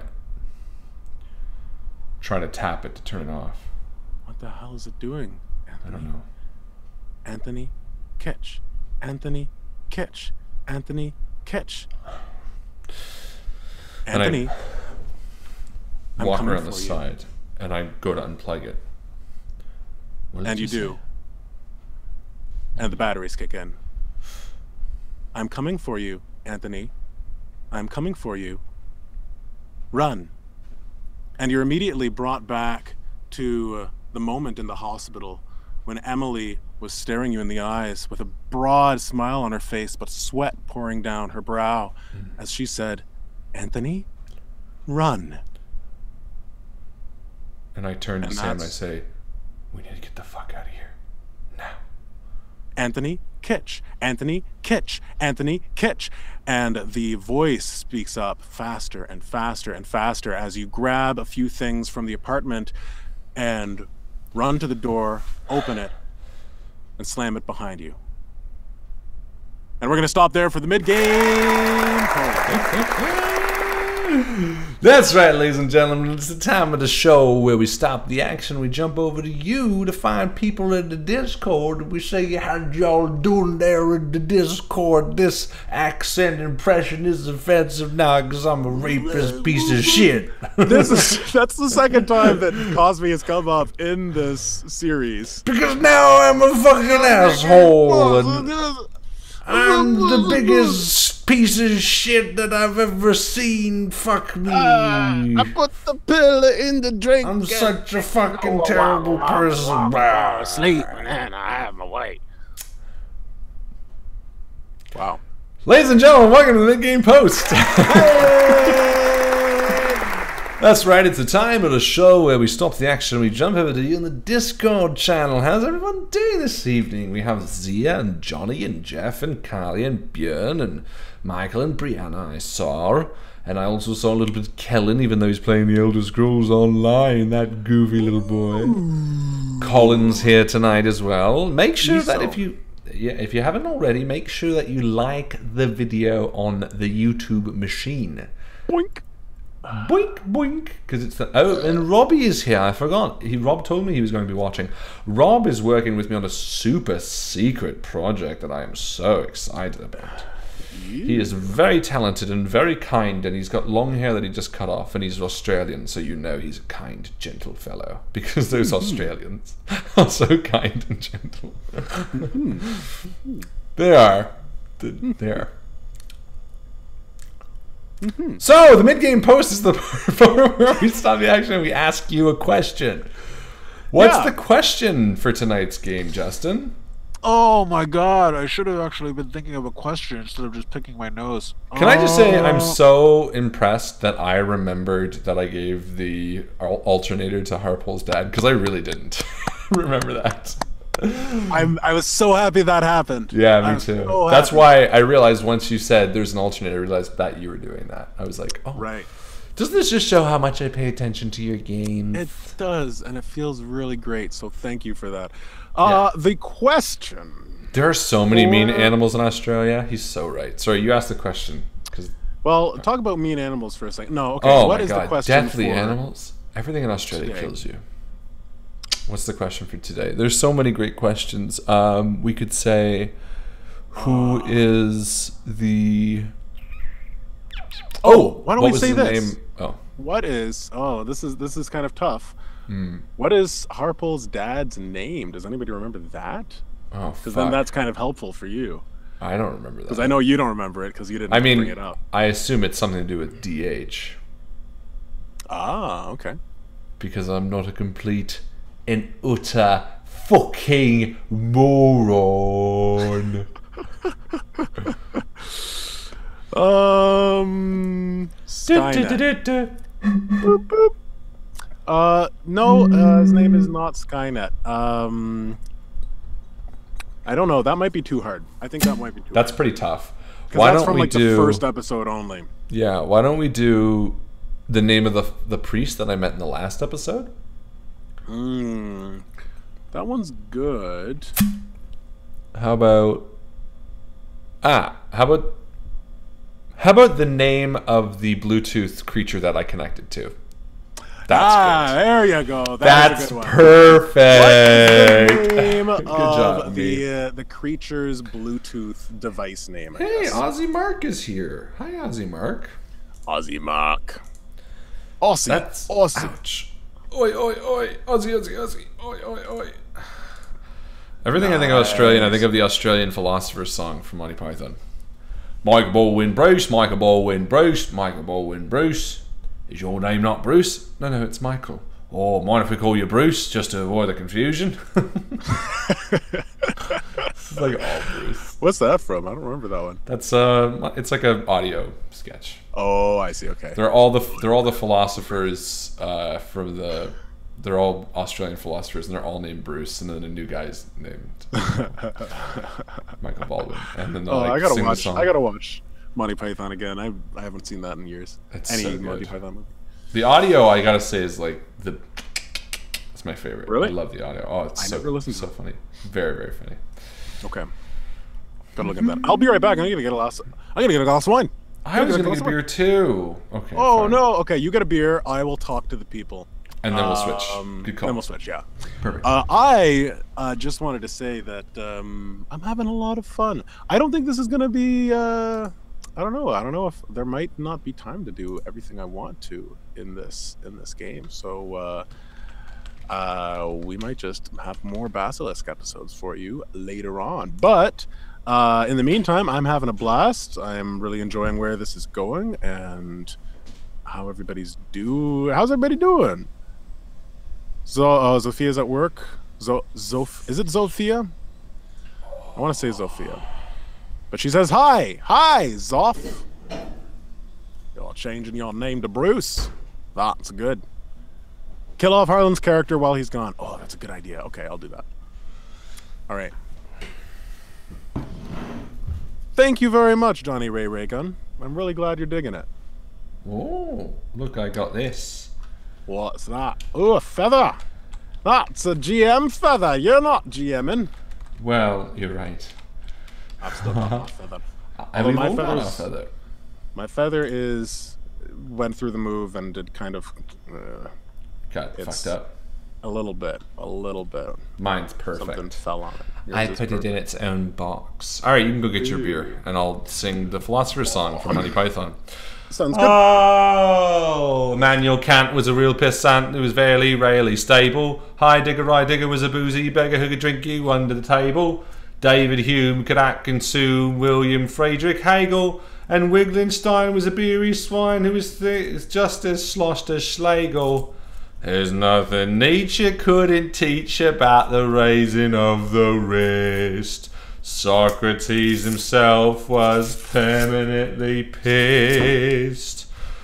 John Stuart Mill of his own free will and a half pint of shandy is particularly ill. Plato, they say, could stick it away. Half crate of whiskey every day. Aristotle was a bugger for the bottle and Hobbes was fond of dram. And Rene Descartes was a drunken fart. I drink, therefore I am. Yes, Socrates himself was particularly missed. A lovely little thing about a bugger when he's pissed.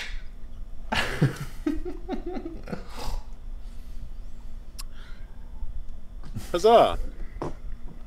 Huzzah! That's a tough song to sing. Is it? Yeah, it's a lot of because it's all philosophical references. Oh, really? Yeah, it's how I got through. I memorized it when I was in university or college or high school to get through my philosophy test. Oh, nice. Because it names them all: Immanuel Kant, Heidegger, David Hume, William Friedrich Hegel, Wittgenstein, Schlegel, Nietzsche, Socrates, John Stuart Mill, Plato, Aristotle, Hobbes, Socrates, and Rene Descartes. It literally lists all the main philosophers, and does it in a jaunty drinking tune. That's the best way that anything can be explained. Monty Python is kind of famous for that, though, because the Galaxy song's the same way. It's all filled with, like, the galaxy itself contains 100 million stars. It's 100 million light years side to side. Do you remember it all? Only 1,000 light years wide. The stars and you and me and all the stars that you can see are moving at 1,000,000 miles an hour. Such a cute song. Eric Idle was just on Vogue going through his top 50 roles or something like that. We should have a Monty Python night, you and me. Yeah, I'd love to. What would we? We'll have a cooking and Monty Python night. Cooking Monty Python. Cooking. That sounds great. And we'll drink out of grails. Holy Grails? I was thinking we'd watch Life of Brian. Life of Brian. Okay, so Life of Brian is the one I've probably seen the second most, but the most recently. Really? Yeah, I've seen it a lot. Because it's one I'm always like, I should watch that one again because every time I watch it, I get more of the references. Really but I feel like the meaning of life I'd probably appreciate more now as well. That one's probably my favorite. Holy Grail was a lot more accessible as a high school student, so I watched it a ton in high school. Yeah, and now for something completely different, it's basically just the show, so it's not. I watched that one a lot. Yeah, that one that's probably my least favorite now, which is funny enough because I think I watched it too much. I think my favorite has always been and probably will always be Meaning of Life, and then Life of Brian I think is the funniest. But I don't. Yeah. But because I'm not religious, it's not as rewatchable for me. That's the one I remember the most. I saw that one recently, so I'd be down for Meaning of Life, personally. I'd be down for that, too. I think I like Meaning of Life because it's, in my opinion, the most accessible. Because it's just, like, life. Everyone experiences it, you know what I mean? Like, especially now as a father, some of the jokes are, like, extra funny. Because, like this Every Sperm is Sacred song and, like, the doctors in the fucking room while they're, like... I always remember the first scene is where they're like standing in the operating room and he's like throwing playing cards through his arm and he just throws one through and he's like 97.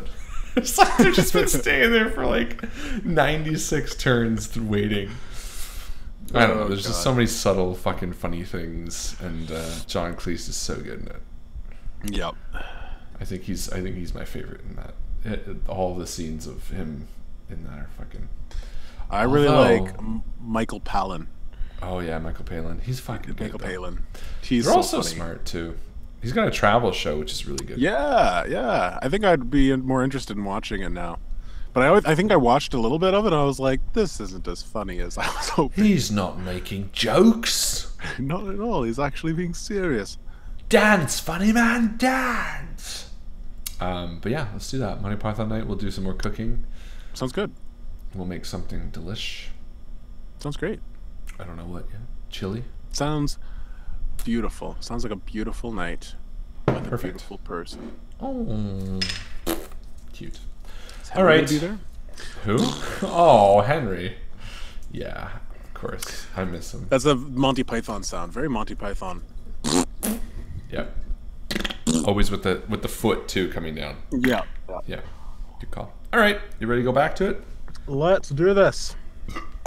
Ladies and gentlemen, we now return to our scheduled program of Basilisk Part 3.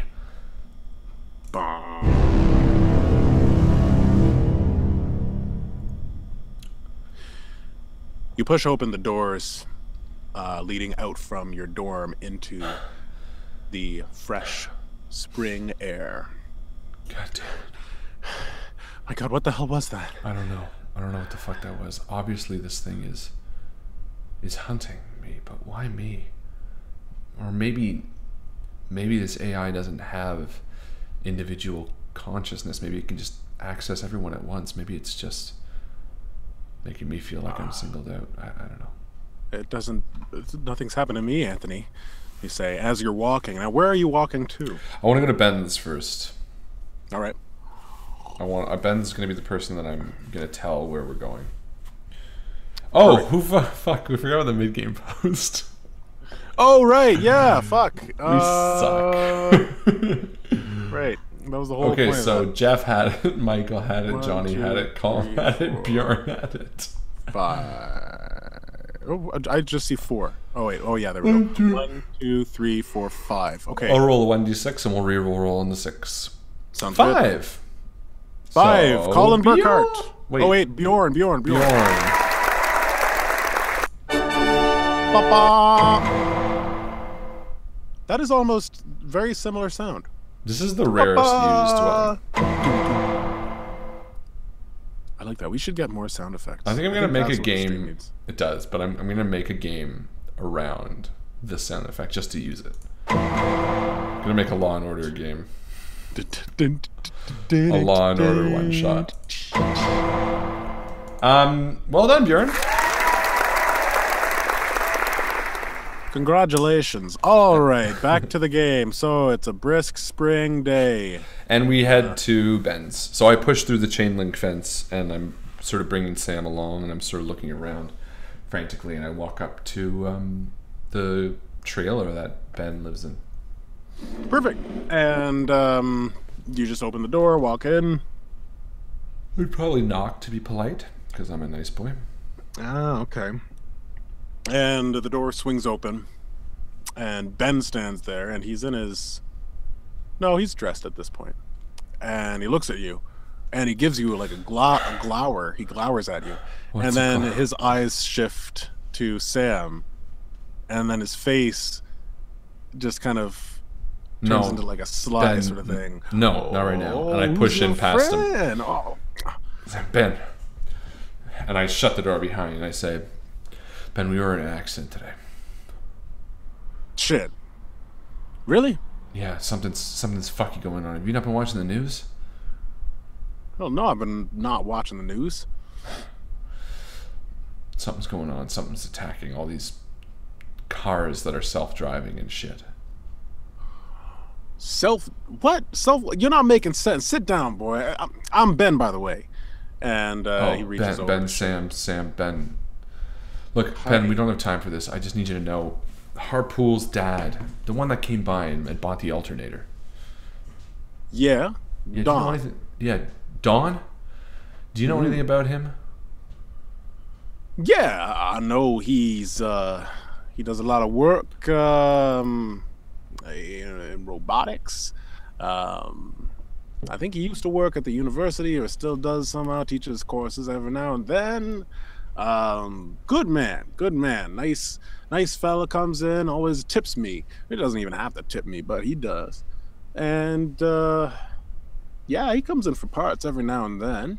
A little bit more in the past year than before that, but yeah. Why do you ask about him? Do you know where he lives? I do. Why? I pull up my phone and I hand him the coordinates on a map. I'm like, is this where he lives? No, that's the Yellow Bark Quarry up the road. That's not where. I hope he doesn't live there. That's an old quarry that was shut down years ago. Why did it shut down? Just wasn't. They weren't using it anymore. I guess they ran out of materials or something like that. I don't know. I'm not a history buff. I don't know everything about this town. All right. First and foremost, Carly, don't add feathers to a raptor, please. Secondly, Ben, we're heading over there now. He's messed up in something. I don't really know how to explain it, but Sam and I... Okay, fine. And I sit down for a second. I say, Ben, remember I told you about my accident?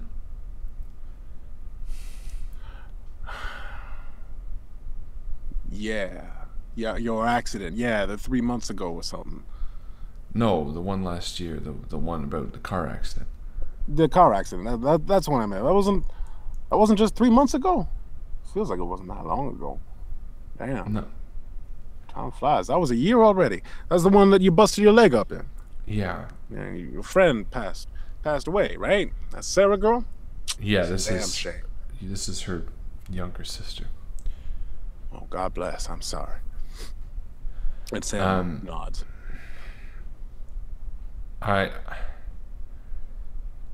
The night of, I was convinced, or at least I thought, based on what the driver said, that there was a creature that had run out into the woods, like a bear, that distracted us. today Sam and I got into an accident and we saw that same creature, and it's man-made. It's a robot, an advanced robot. So you're asking me whether I think that Don could have made such a thing? I don't think I need to ask. And I pull up my phone and I show him pictures. It has a camera mounted on, and these pictures were taken in its place. And I sort of catch him up to date on it. And I just say, look, Ben, it doesn't matter. I want you to know that we're going there because I trust you. Right now, I trust you more than anyone else around me. And I want you to know that if we don't come back, this is the last place that we headed. Well, do you want some beans? I just made some beans. No, Ben. Sit down. I'm not joking. I'm not joking. You get some food in your belly. And I won't lie, Kitch. I don't want you to go. I don't want you to try to figure this out. Why haven't you gone to the police? We don't know if the police will do anything about it. Yeah, we don't know. They didn't do anything about our accident. There's a good chance they won't do anything about all this information either. Well, I'll get you some beans anyway. You sit down, we'll talk. I'll figure out exactly what's going on. And then you guys can go do whatever you kids want to do. But Ben, I don't know how much time. Say about cars going crazy. What are you talking about there? And we fill him in with sort of what's going on in the world. The crazy old man who apparently doesn't understand internet and radio is important. And as we finish our beans, I sort of look back to him and I say, so do you get it now? Do you maybe understand a little bit why we need to check this out?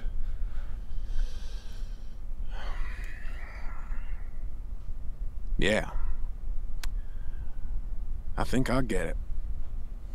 And I don't like it one bit. But sounds like you're gonna need a vehicle. And if you treat her well, you can take Bertha. Now, you have to fill her up when you're done with her. And make sure you don't do any off-road, nothing like that. Yeah, of course. Of course. You gotta be careful with the radiator. Sometimes it starts acting up, and if it does, you gotta pull over to the road, side of the road. Thank you, Ben. Let it sit Yes, for I will 5 happily minutes. take Bertha. And I walk over and I pick up the keys off the hook. I will treat her well. Kitch, Yeah. stay safe. Thank you. And as I walk out the door, I pull out the revolver and check it. You said 3 shots had been fired? Yeah. So have 3 shots been fired or are 2 shots missing? Because a revolver will fire the bullet but leave the casing. Oh, I see. Okay, yeah. So then 3 shots have been fired. Interesting. But I only remember 1 3, being fired. You only remember 1 being fired. So 2 must have been fired while I was in my daze, is what I'm assuming? That's possible, or you lost the revolver somewhere.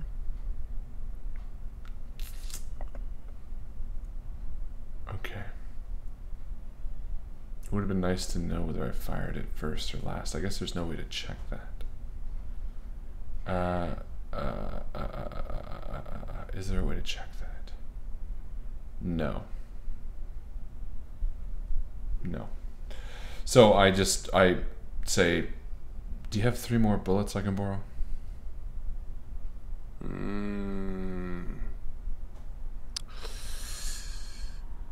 Yeah, I do. Here, 1 second. And he starts rummaging around in the back, and he comes back with a case of bullets. What is it? 8mm? No. It would be What a revolver use? .45? I have no idea. So he just hands you a box of bullets. I don't think there's an 8mm gun. And says, "You've been using that piece, huh?" We had to shoot the CPU in the car that was trying to drive us off the road. Shit's crazy. All right, well, you make sure you give old Ben a call when you figure something out, all right? You know my number. Thanks, Ben. And I give him a hug for the first time. Oh, and he's kind of shocked as it takes it. Says, oh, all right. Yeah, nice meeting you, miss. Nice meeting you too, Ben. And he closes the door. And as he does, Sam steps down the steps and looks around at the junkyard and says, looking up at like the towers of derelict cars, and says, "So which one is Bertha?" No, it's over here. And I walk over and I pull back a large tarpaulin that was lying on an old dusty 75 Chevy. 75 Chevy. That sounds like a thing, right? 75 Chevy? Yeah, it's a truck. Cars and guns. Cars and guns. No, you know what it is? It's a Delta 88. That's Delta 88. Oh, okay. 88 Oldsmobile. Perfect. So Sam hops in the passenger side. Two-door, cream-colored rust on either side. And patchy, like the hood has been replaced with a hood of a different color. Fuck yeah. And so you have to rev the engine a couple times for it to roll over and start, but eventually it does. It's a 1973 Delta 88. A plume of black smoke billows up as you start to accelerate, and then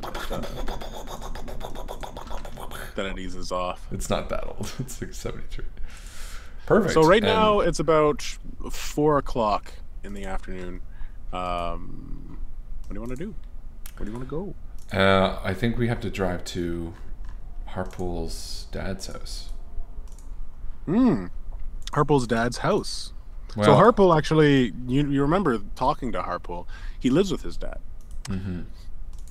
Down in the southwest side of town. And I turn to Sam and I'm like, what do you think we should do, Sam?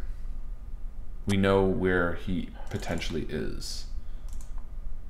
Should we go straight there, or should we try to speak to Harpool? Maybe he doesn't know about this. Maybe he can help. You think Harpool's going to believe you over his own dad? I don't know.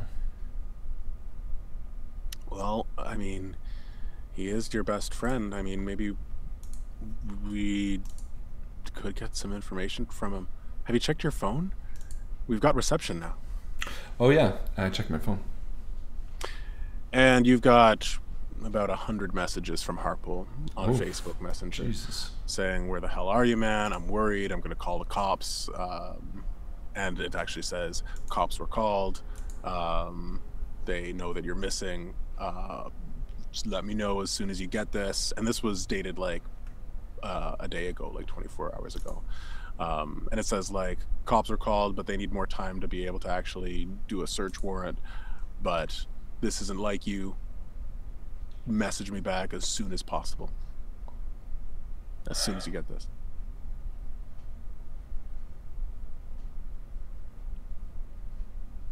What? I just don't know what to do. And I look over at Sam and I look back at my phone and I look at the Oldsmobile. I think we need to confront Harpool's dad. Confront him? I think we need to go there now. To where do you think he is? Do you think he's at the house or at the warehouse? At the warehouse. Let's go. And I drive towards the GPS coordinates. Oh, okay. So it's just you and me. You've got a gun. We just walk in there and tell him what the hell. What the hell? You killed my sister, and then we just go from there. Like, this doesn't seem like a good plan, Anthony. When you put it that way. No, I think we need to. I think I'm going to do it this way. Oh, okay. I don't know. My plan was when we get there to text Harpool the address, just the address, and then I was going to live stream everything that happened. Just sort of like lean on the internet culture of this game. Interesting. Okay. Yeah. That's an interesting idea. Okay. So I think I'm going to do that just because it sounds interesting and, well... Do you tell Sam that? No. The only other thing I was thinking that might be a good idea is to call Sophia. So I'm going to call Sophia as I'm driving. Okay. And she picks up, says, Kitch? Hi, Professor Carnop? Yeah, I've emailed you a couple times and didn't get any response. I was starting to worry. Where are you? Sorry, I haven't checked my emails apparently. I was in an accident. I was in one of the cars affected by the artificial intelligence bug that's going around. Do you think it is what we were talking about? Do I think it is a basilisk come to fruition? God, Anthony, if there was any merit to that concept, it wouldn't be until hundreds of years from now that we'd be able to. Okay, fair enough. Code. Do you know the name? Was it Daniel? Daniel. Harpool? No, what was, I forget what Don. his dad. Don? And what was his last, what's Harpool's last name?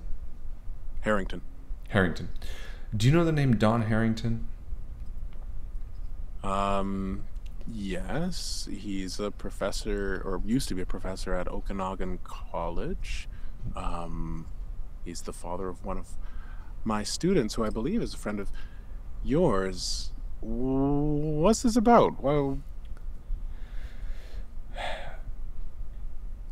Anthony? Yeah, sorry, I'm trying to understand how to explain this in a way that doesn't make me sound fucking crazy. I'm all ears. Professor Carnop, can we meet somewhere? Can I maybe stop by your house or something? I finished classes for the day. I'm just going over papers, but yeah, you can meet me here if you want. At the university? At the university, yeah, in my office. Okay, well, I'll be there in a few minutes. What's going on? Sam says. We need to explain this to her. She might be the only person that we can also trust. Okay. And I feel like maybe if she can see my face, she can understand that I'm not lying. Yeah. And you can tell she's nervous. Yeah. Her hand is visibly shaking, and she reaches over with her other hand to stop it. Okay. And she makes a point of looking out the window. Well, hey, Sam, it's going to be okay. At the very least, we're not driving straight to the quarry. And we drive to the university, and I park, and we get out, and I nervously sort of walk towards the faculty area. Yeah, and you make your way through the New England style, or the old English style campus, through rich mahogany halls, find the door that says Dr. Carnop, and knock. Come in. Hi, Professor Carnop. Anthony, come in, have a seat. And This is my friend Sam. Sam, hi, nice to meet you. Pleasure. Please, sit. Okay, so Don Harrington retired from Okanagan College just last year, actually. And I don't really know him myself, but I have some colleagues who spent lots of time with him, and is a very kind, gentle human being. Oh, well, fill me in. What do you want to know about him? Is there a reason that he left the university, do you know? I wouldn't be able to tell you. I mean, I could give you the names of some people who worked more closely with him. Maybe. I have to tell you some things that are going to seem a bit weird. But I need you to believe me when I tell you that these are all... this is the truth. I don't have anything to gain here. Sam and myself were in an accident earlier today, last night. Mm-hmm. When we woke up, I found... how do I even say this? That and for a moment, Anthony debates telling her about Cole, and realizes that it's not the right time. We were walking through the woods, and we came across a creature. We thought it was a bear at first, but it turned out to be a mechanical creature, a robot, a very advanced robot. It sort of resembled a bear. What? Yeah. Do you have a picture? Do you... Yes, I do. Actually, I have its camera roll. I was able to connect to it. Its tag was Reaper 2, and it had a operation code of DH742. And when I tapped into this was advanced machinery, Professor Carnop. Its eyes took sort of photos. And when I tapped into its camera roll, I was able to find these photos. And I hand her my phone, and I've favorited a few. The first is of the joggers, and the second is of the night of my accident. You can see these first few were actually taken of the victims of that bear mauling. I believe this robot was responsible for it. And secondly, and I flick through and I say, this was taken over a year ago almost, from the night of my accident with, well, I'm sure you remember the papers about that. Anyway, I scanned through its camera roll to find out where this robot was housed, and I found this, and I click to that one, and I zoom into the back of Don Harrington's head, and I say, I believe that is Don Harrington, based on the geotag and information that I gathered by being the person that sold him one of the, not radiators, alternators. One of the alternators that was within the machine. And I sort of sit back and wait for Miss Carnop to say something. And she's silent for a while. She has one of those old kind of, I guess, desk clocks. It's kind of got like a ridge to it and stuff, and it's ticking as she waits. And Sam is nervously shuffling and fidgeting on her leg as she sits next to you. And Sophia just shakes her head and says, my God, Anthony, you have to take this to the police. This is far beyond anything that I would have expected anybody to be able to do nowadays. I mean, just the robotics are incredible to be able for it to move this fast. I mean, it's in this picture you see it's watching you, and she shows you the picture of you guys in the truck sitting at the light, the red light, and then in this picture it's in front of you. It has chased you from this point to this point. The thing is fast, so the robotics that go into it are beyond incredible, but also the code that would create something like this and make it smart enough to do, if this is a targeted attack like you say, the coding is beyond brilliant. Who would be able to code like that?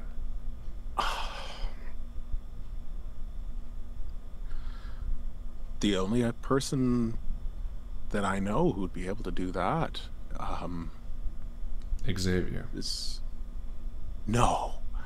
Xavier's a boy. He's a talented kid, but no, Bruce, his father, he could have done something like this. But this doesn't sound at all like Bruce. The past year, he's been a recluse. He separated himself from all things technological. He didn't want anything to do with the future that he had for so long wanted to create. Do you have a relationship with Bruce? Did you know him very well? You sound like you did. Well, he was my colleague. We worked together. He had a brilliant mind. I think if you came with us to speak with him, he might be open to sharing information. Would you come with us now to speak with him? To speak with Bruce? To ask him about this, to ask him about whether he knows about this, what kind of code it would take to do this, and how we could stop this thing, and more importantly, if Don Harrington is behind it, how we can figure out how to approach this. I mean, if I went to the police right now, they would think I'm crazy.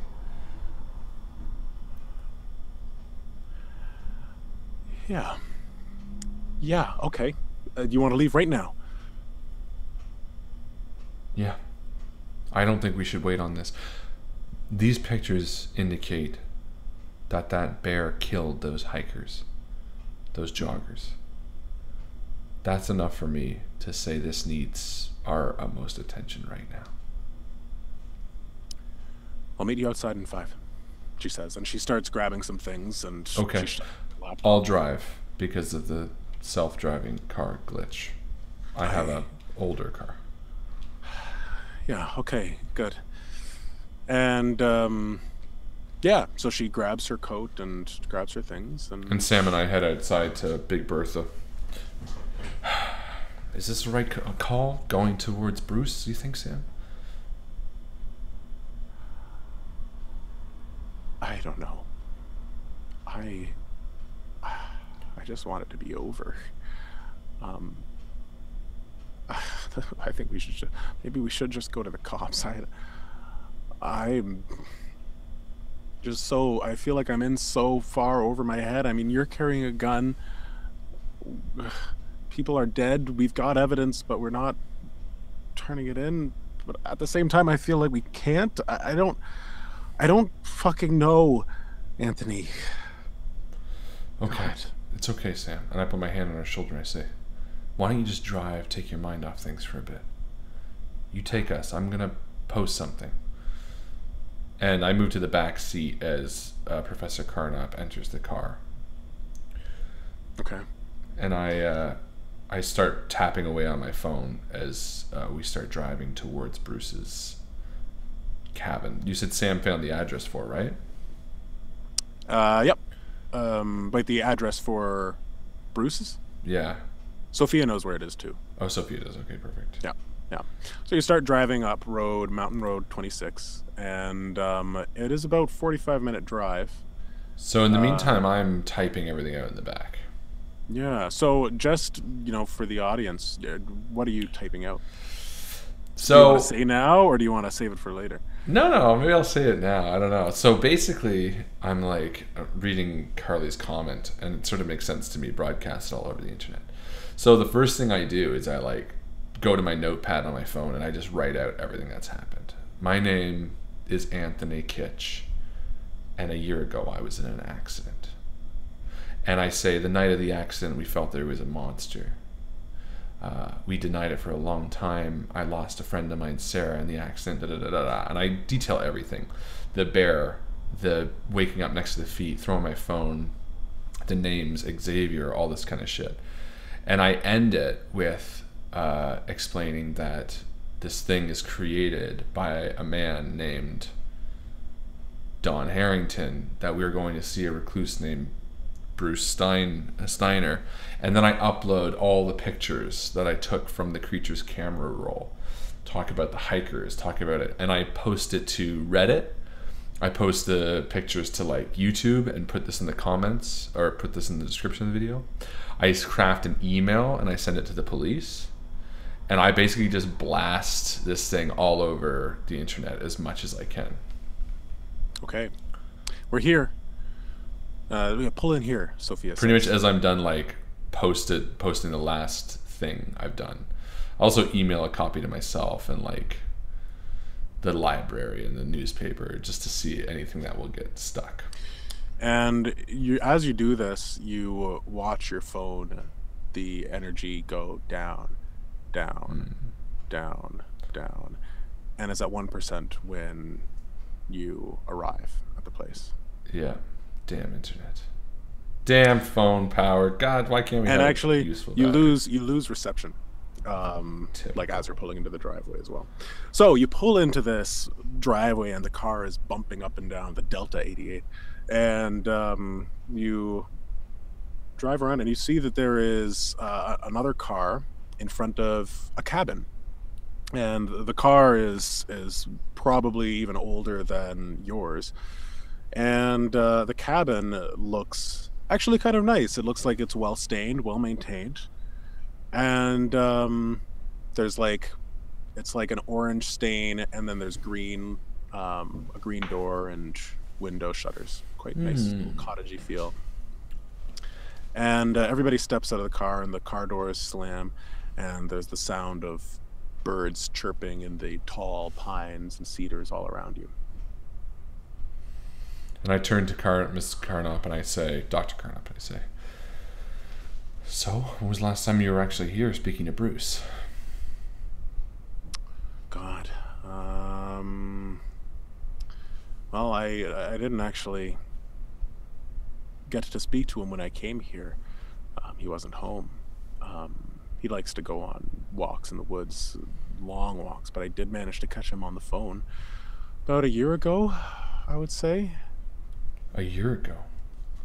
So I walk up and I knock on the door.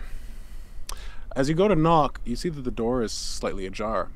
And Sophia's walking up behind you and says, yeah, it was about a year, maybe 11 months. It was the summer, so it wasn't quite a year yet. But he's got an old rotary phone, I know that much. I say, hold on, the door is open. And I open it and step inside. The atmosphere in this cottage-like building is really quite nice. Very calming. But your hair is standing on end, as somehow it feels like, yeah, somehow this feels not wrong. But Doesn't feel wrong? It doesn't feel wrong, but it feels all wrong at the same time. It's a very strange, complex feeling. But you walk in through the door and you hear Sam close it gently behind you. And you hear Sophia, Bruce! Hello, Bruce, are you here? And there's no answer. The house is almost painfully silent. And I will do an investigation roll as I walk around. Perfect.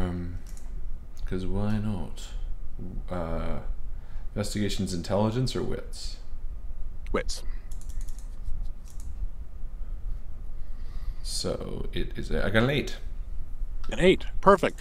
So you walk through a kitchen, a very small, quaint kitchen with some little wooden ducks hanging from the ceiling, and there looks to be a pan of eggs sitting in the sink, and there's water in the sink, but no suds, and the dish is still dirty.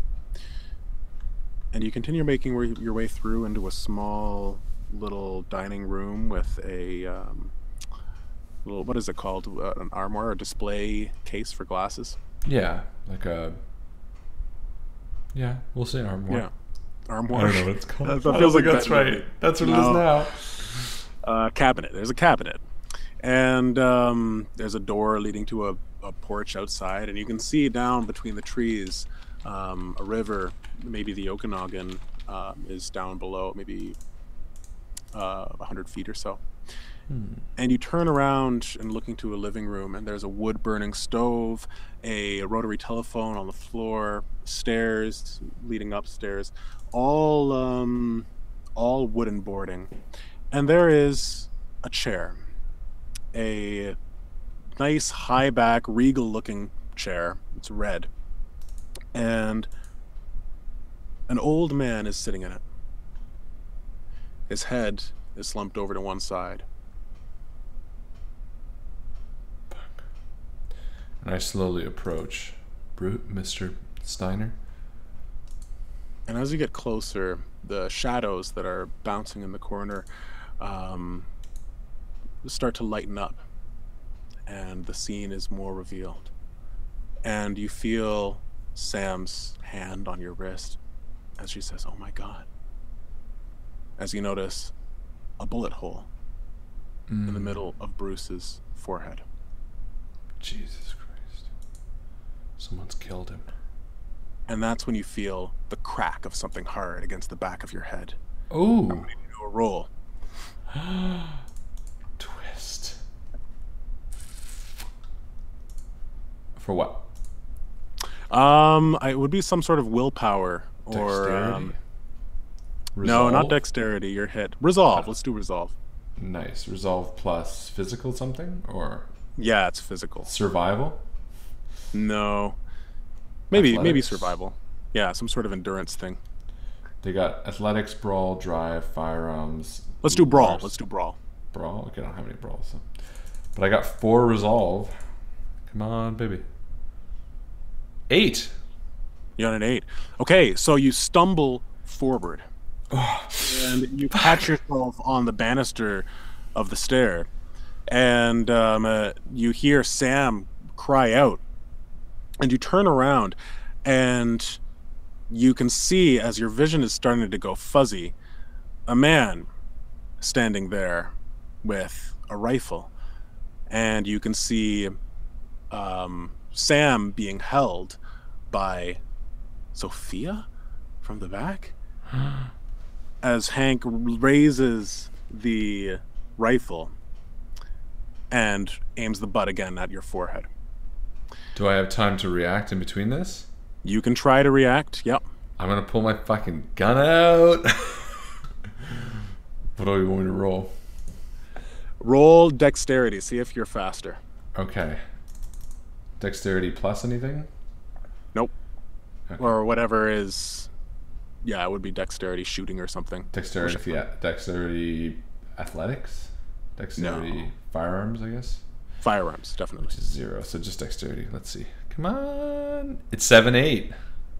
7-8. Okay, so the 8 hits. So you fire, and you see the man kind of take it, but the butt of the rifle still connects. And everything goes black. Fucking Hank! Fucking Hank. What are the chances? Hank's the You guy who recognize the picked guy. me up. Yeah, Hank's the guy who picked me up in the fucking truck. So, How the hell did he do it? everything is black. And then you start to see a vision. What do you see? What do you see? I... What? No, You look like you froze. I was thinking. I open my eyes and I'm standing in the center of a mist-filled woods. Next to me is the car.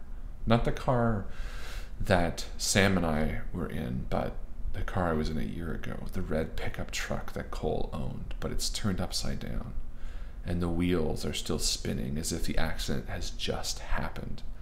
Laying at my feet are the dead bodies of Emily, who's looking up at me, smiling, saying, "Run."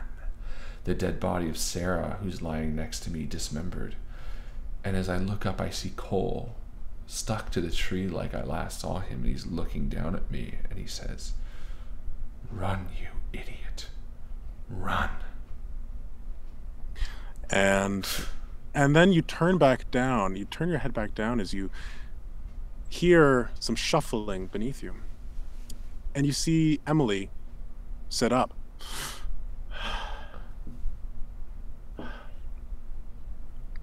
And she looks around. And then her eyes meet yours. And very different than in the hospital, her eyes have a clarity behind them, a knowingness. And says, "Did you run, Anthony?" I did. I thought I did, yeah. I thought I did. "Did you run the diagnostic?" What? Run the diagnostic. And then she lies back down as the mist starts to clear and rise, and you feel yourself lifted off the ground, floating towards a ceiling of darkness. And then your eyes slowly open. And you're sitting in a chair. Your hands are bound. And you have a vague memory of being jostled around, lying down. And as you think about it, you feel like you were transported somewhere. As you open your eyes and look to see you are in a completely bare room with fluorescent lights hanging above you, of a tall ceiling, a concrete ground, and a two doors in front of you, but nothing else. Sam?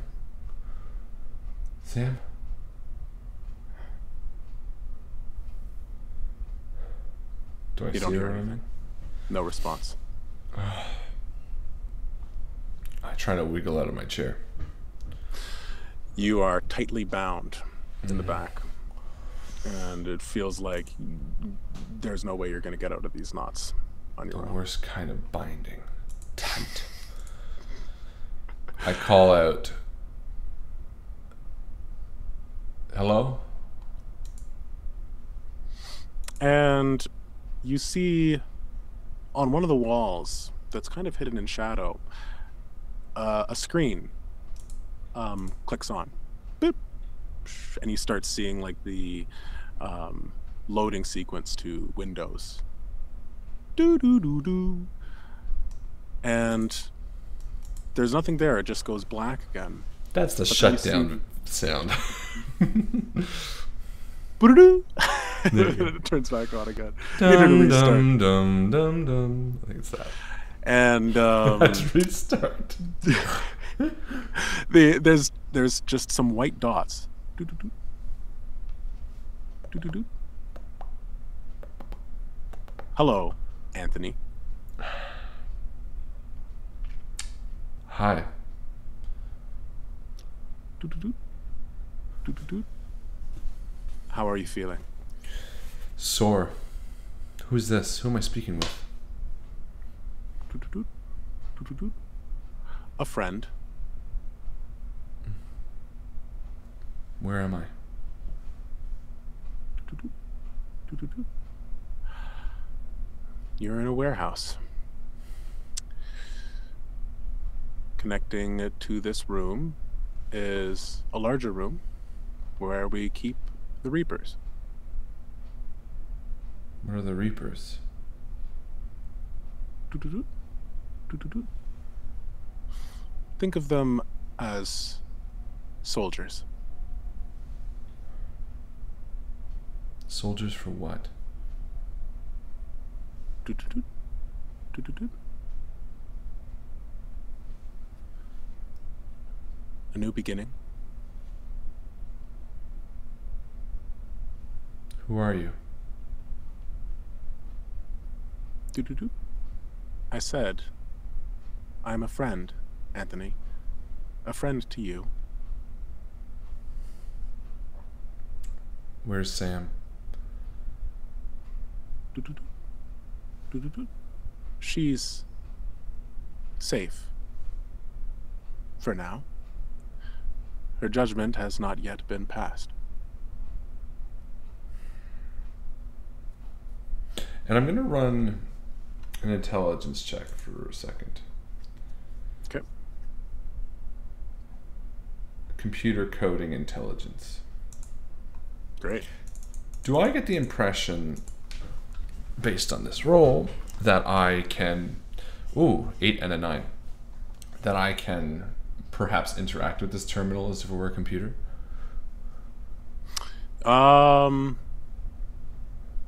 You, not from where you are, not from with your hands tied. So it doesn't seem to be voice activated, okay.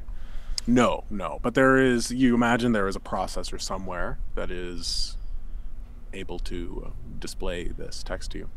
Yeah. So why am I tied to this chair then? Do-do-do. Do-do-do. Because we aren't sure if we can fully trust you yet.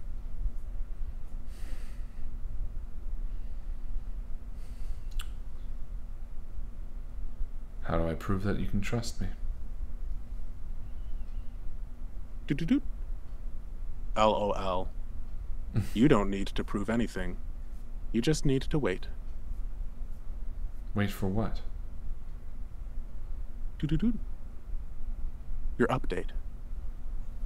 Bzz. And the screen shuts down. I'm going to try to strength out of these binds. Or is it All right. fruitless? Try for it. Okay. You might get an 8. Strength and what? Athletics? Yep. So 2.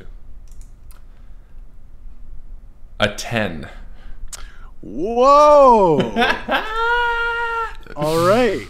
So you manage to pull free of the binds after struggling. You twist them in a way that the ropes tighten themselves to a point where they're actually loosening in the knot.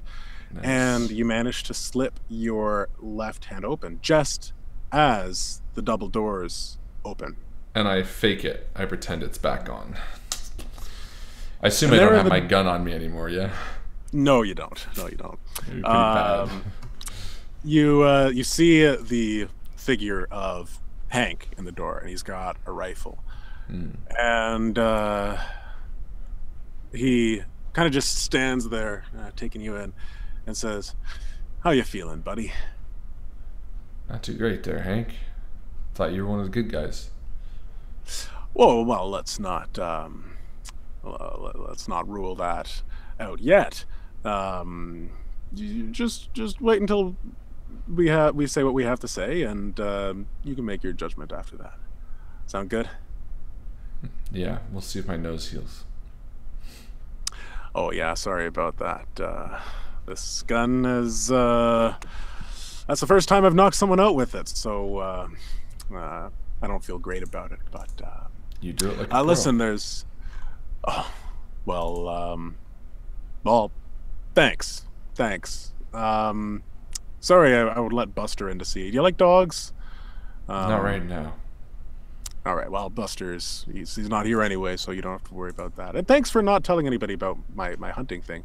And he's kind of got that same kind of bloviating sort of talking about nothing sort of. You can still see that shining through, and you don't get the sense of like a malicious sort of vibe from him, but he is cautious. He's holding his rifle tensely. And he says, "Are you ready?" Okay. All right. Yeah. I'll be here if you need anything. And he steps over to the side, and someone else walks in. Two people, actually. Actually, no. So you see someone walk by the door, and you recognize him. He's in a white coat, and he walks over to the side, and you recognize him as Harple's dad. And he looks in, and his eyes meet yours for a second, and he shakes his head and keeps on walking. But behind him, someone else arrives. And pulling a rolly chair behind him, Dr. James O'Malley sits down in front of you. Oh, thank God it's not Ben. I'd be so sad. Yeah. James O'Malley sits down in front of you, your therapist, and he has a laptop with him, and he goes over to a platform that he pulls down from the wall, and he sets it up, and he's right in front of you, and he starts typing away on it. And he says, "I'm sorry that this is how we have to meet again, Anthony. This must not be doing much for your self-confidence here. How are you feeling?" I don't feel great right now. Any headache? Any confusion, I imagine? Yeah, I have a headache because I got hit in the head with a fucking rifle, and I'm a bit confused because I don't know where the fuck I am. Well, you are about 20 minutes outside of town, not too far, and yeah, just a warehouse in an old quarry. You went to that meeting, eh? The workshop, right? I did. You learned about the Basilisk. Unfortunately. Well, good. I'm glad that you're holding up this well under such complicated cognitive instruction. So, is there anything else? Have you have had any visions or memories? Can you just tell me what the thoughts? hell is going on right now? I don't understand what the fuck is going on. I don't understand why I'm here. Oh, well, I suppose you deserve a bit of an explanation. You're part of a pilot project, Anthony. Pilot project? What the fuck is what is that supposed to mean? Research. You are part of an experiment, so to speak.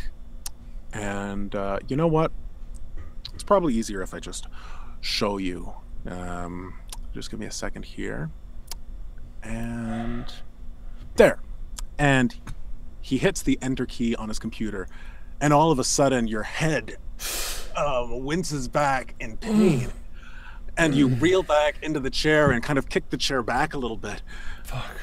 As you start to see yourself lying on, staring up at a ceiling, a white ceiling, and there is a TV, a TV with a gray plastic frame hanging from the wall, and you can see a coding sheet, code black, code white, code red on the wall, and a fire alarm. And you're lying there and you're looking up and you see a man in white, in a white coat, standing over you.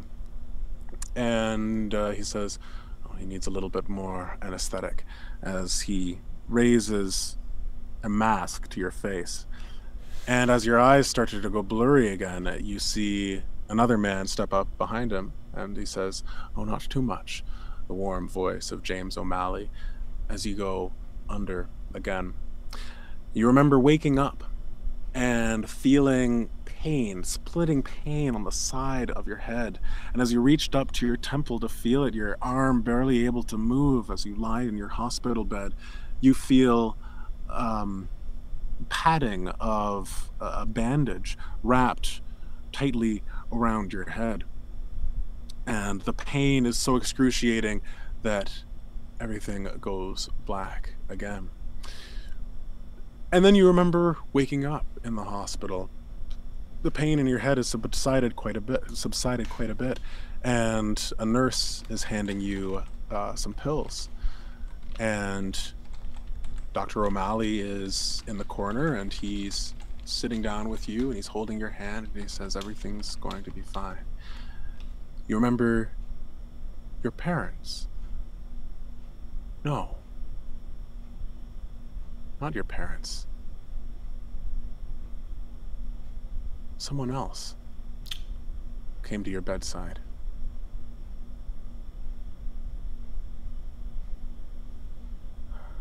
You don't have parents. You remember. No. Those emails that you got from your family, they weren't from your family. And you snap back to reality. What the fuck was that? What the fuck was that? I know I have parents. I have a brother. I remember them. I can see their faces. What are you doing to me? That, Anthony, was stage 1 of the experiment. We needed to see that your processor was able to comprehend new memories, and creating a family for you when there was not one was quite a technological feat, but we managed to do it with the help of well, our top coder, of course, and it seems to have been a success. You do remember your family, right? Yeah, I remember. I remember. I thought I did. I don't know anymore. What happened to me? What the fuck is going on? And Anthony gets mad, and for a second he thinks about revealing that his arm is free, but he keeps it down. What the fuck are you talking about? Well, this isn't going to matter very long, so I will tell you.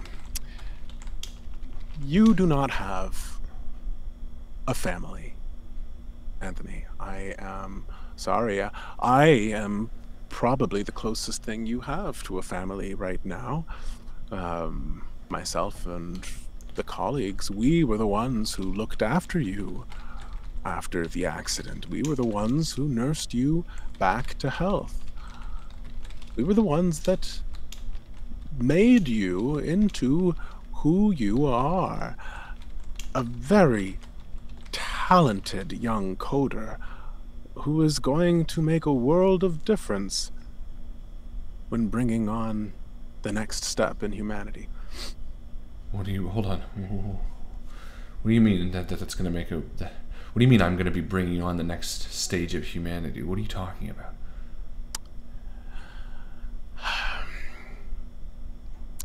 You see, I can feel that, Doctor. And James turns to the door, and you see the figure of Sophia Carnop walk into the room. When Bruce and I discovered the code for the artificial intelligence, we realized quickly that it wasn't enough just to have some code in some database somewhere, some server. The Basilisk needed more. It needed a host. Hold on, you're talking about this Basilisk, that this new god. What are you saying? I'm saying that when you were in your accident, you were pretty much as good as dead. You didn't have anybody to pay for the operations that you needed to keep you alive. You would have gone into a very deep coma, and you didn't have a family to pay to get you out of it. So we took the opportunity to use you for our experiment. And unfortunately, Emily didn't fare quite as well as you did with the processor, but for some reason, the Basilisk took a liking to you. Or the code, I should say. The brilliant code that I'm proud to say that I had quite a large part in. Now, that code is ready. It's been active. Show him, James. And you hear some typing on the computer, and your body starts to flinch up as you anticipate the pain, and again it shoots through your head as information is pouring in, memories that you didn't know you had. You remember yourself walking through a forest, a thrumming beside you as you walked, pushing away branches, turning towards the beast that lumbers next to you. Next, you see the scene changes, and you're in a forest again, but you're chasing somebody. The beast is pounding on the ground in front of you as you follow, watching, not the beast, the Reaper, run in front of you, chasing down the body of Cole. It knocks Cole to the ground. You stand above your old friend.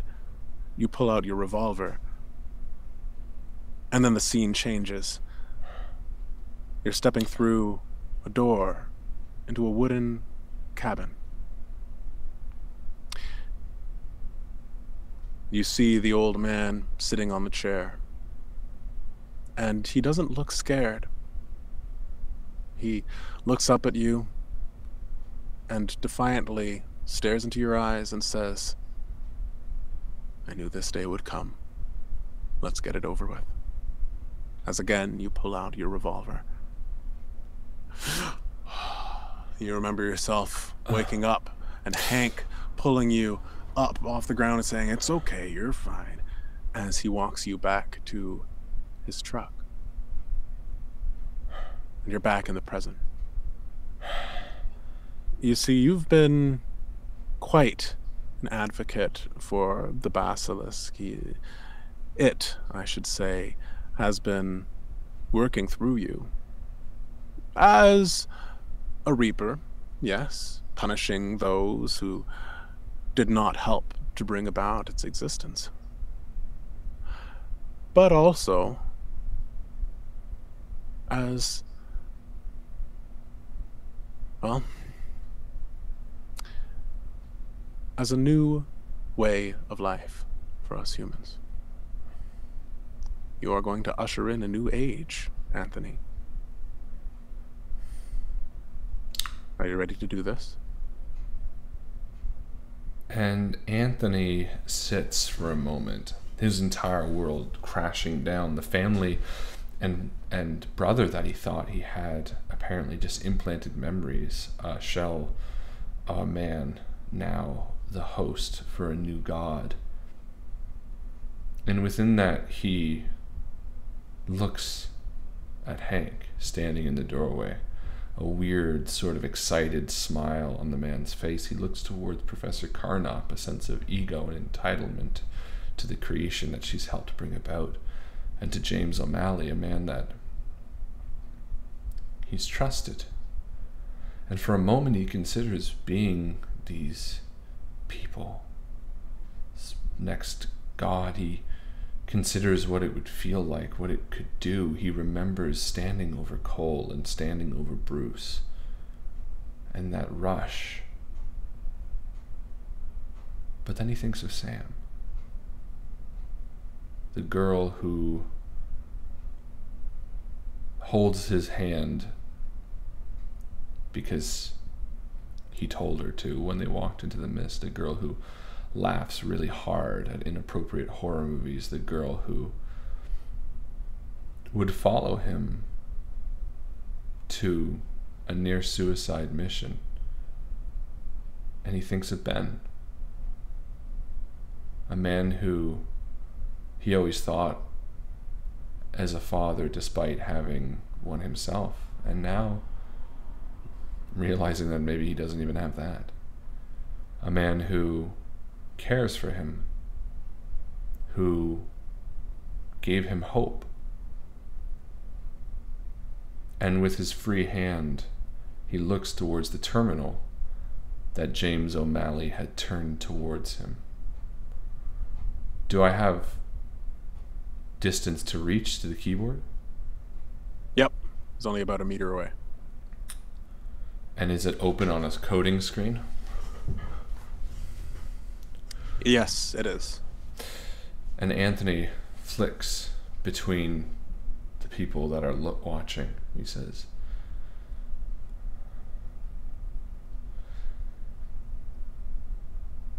"You brought no God here." And he reaches forward and types in "run diagnostic" and presses enter. And immediately you feel the pain again as James snatches the computer from you. And Sophia says, "What did he do?" And just quietly you can hear it in the background as you feel a surge of energy run through you. And you can feel its pain, but also a throbbing sense of knowing all around you. You know that James has a pacemaker that has a wireless attachment to send to his phone. You know that Hank has a phone in his pocket. You can sense the wireless internet router in the room next door. You can sense all these things. You can sense Sam's Nokia phone in the next room, and your own phone somewhere else.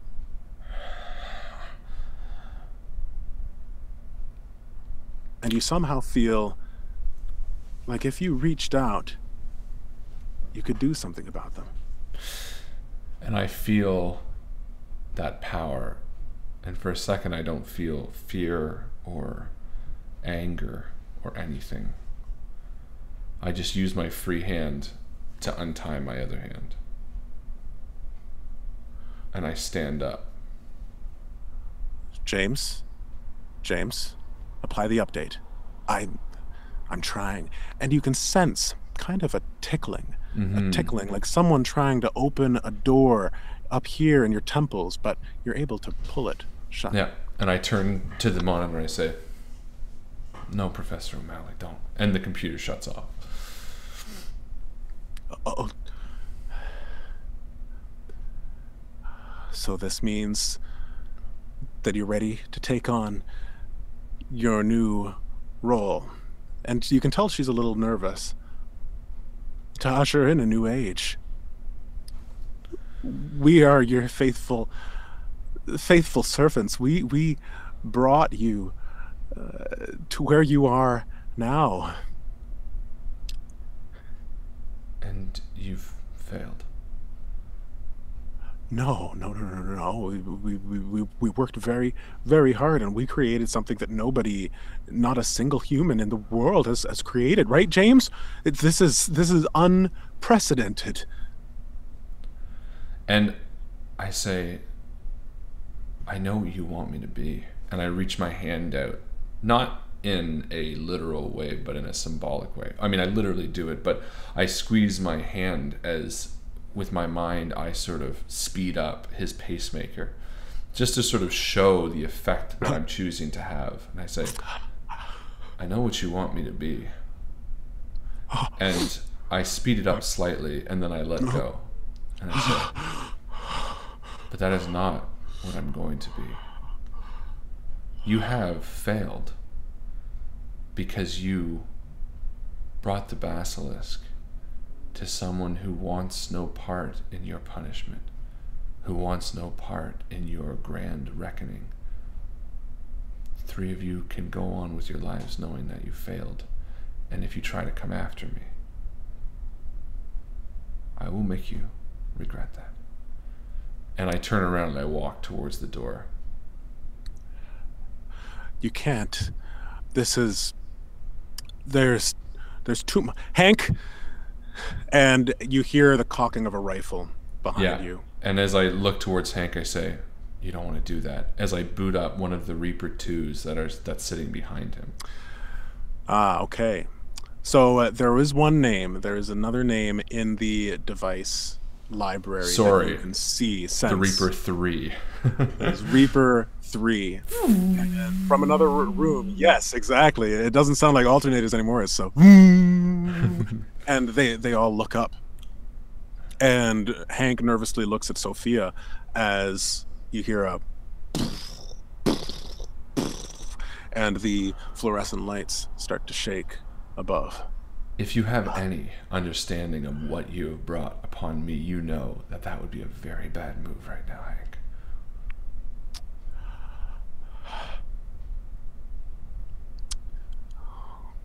Okay.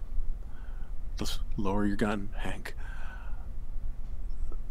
Listen, and Sophia takes a cautious step towards you.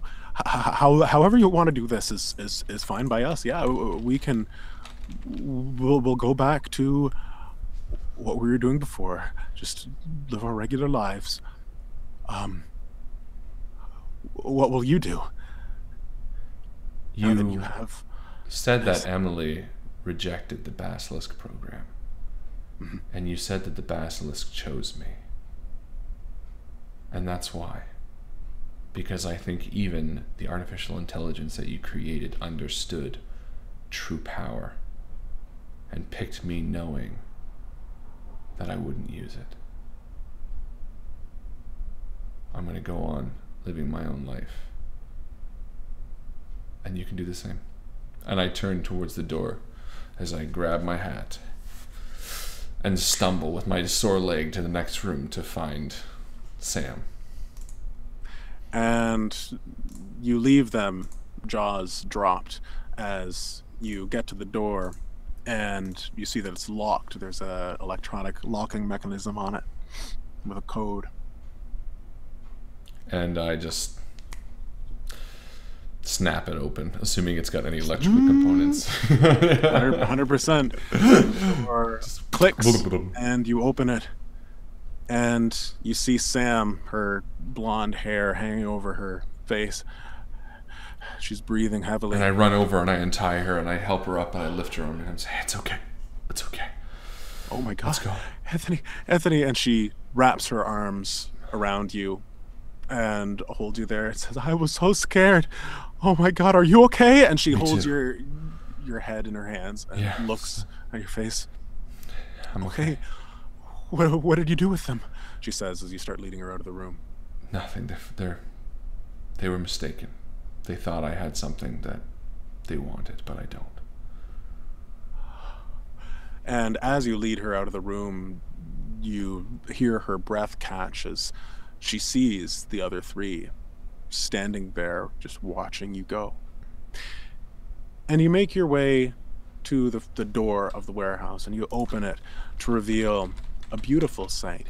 You're at the foot of a quarry and the sun is setting, and the trees, the pines, are lining the top of the quarry as it goes up and around, creating a cliff.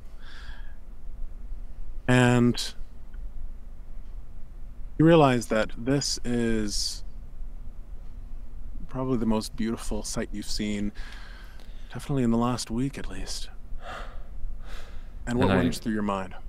I smile and look at Sam and I say, "You drive." And we walk over to Bertha and I open the door for her as she gets in, tears in her eyes, and I walk around the side of the car and I sit down and she fires it up. And as we begin driving out of the quarry, I'm looking out the window and I say, "I remember the song that I heard the night." The song? Never mind. And I smile and turn, and as I do, the radio turns on, and Clay Pigeons begins playing softly as we drive off into the sunset. The end of Basilisk.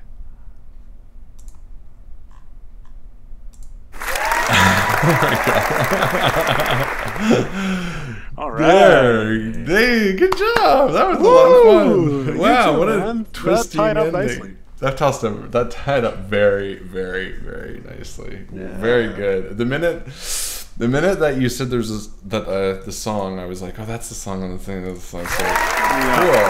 That was a great ending. That was a very good ending. I liked that a lot. Very cool. Awesome. Did you always plan on me being the Basilisk? Or did that just come out now? Cause that came out between session 1 and session 2. Nice. That you had a chip implanted into your brain after the accident. I like that a lot. I literally wrote in the chat. I was like, duh! At 10:36, that's when I figured out that I was the Basilisk. And then I just wanted to make sure that it was. And then, because I was hoping that's where you're going with it. Yeah, totally. That was cool. That was really good. This was all based on a comment that one of our Patreon supporters suggested. Rob Donaldson, I believe, suggested the idea of Basilisk, Rocco's Basilisk, for the inspiration for a one-shot. So thank you very much, Rob. This was very much, you were the seed of the idea, so thank you very much for that. Harlan, you played a fantastic Anthony Kitch. Thank you. You really played that very, very well. Thank you. So, well, you played a fantastic everybody else in my life, in this guy's life. So, what a cool game. That was a lot of fun. I liked that. I did too.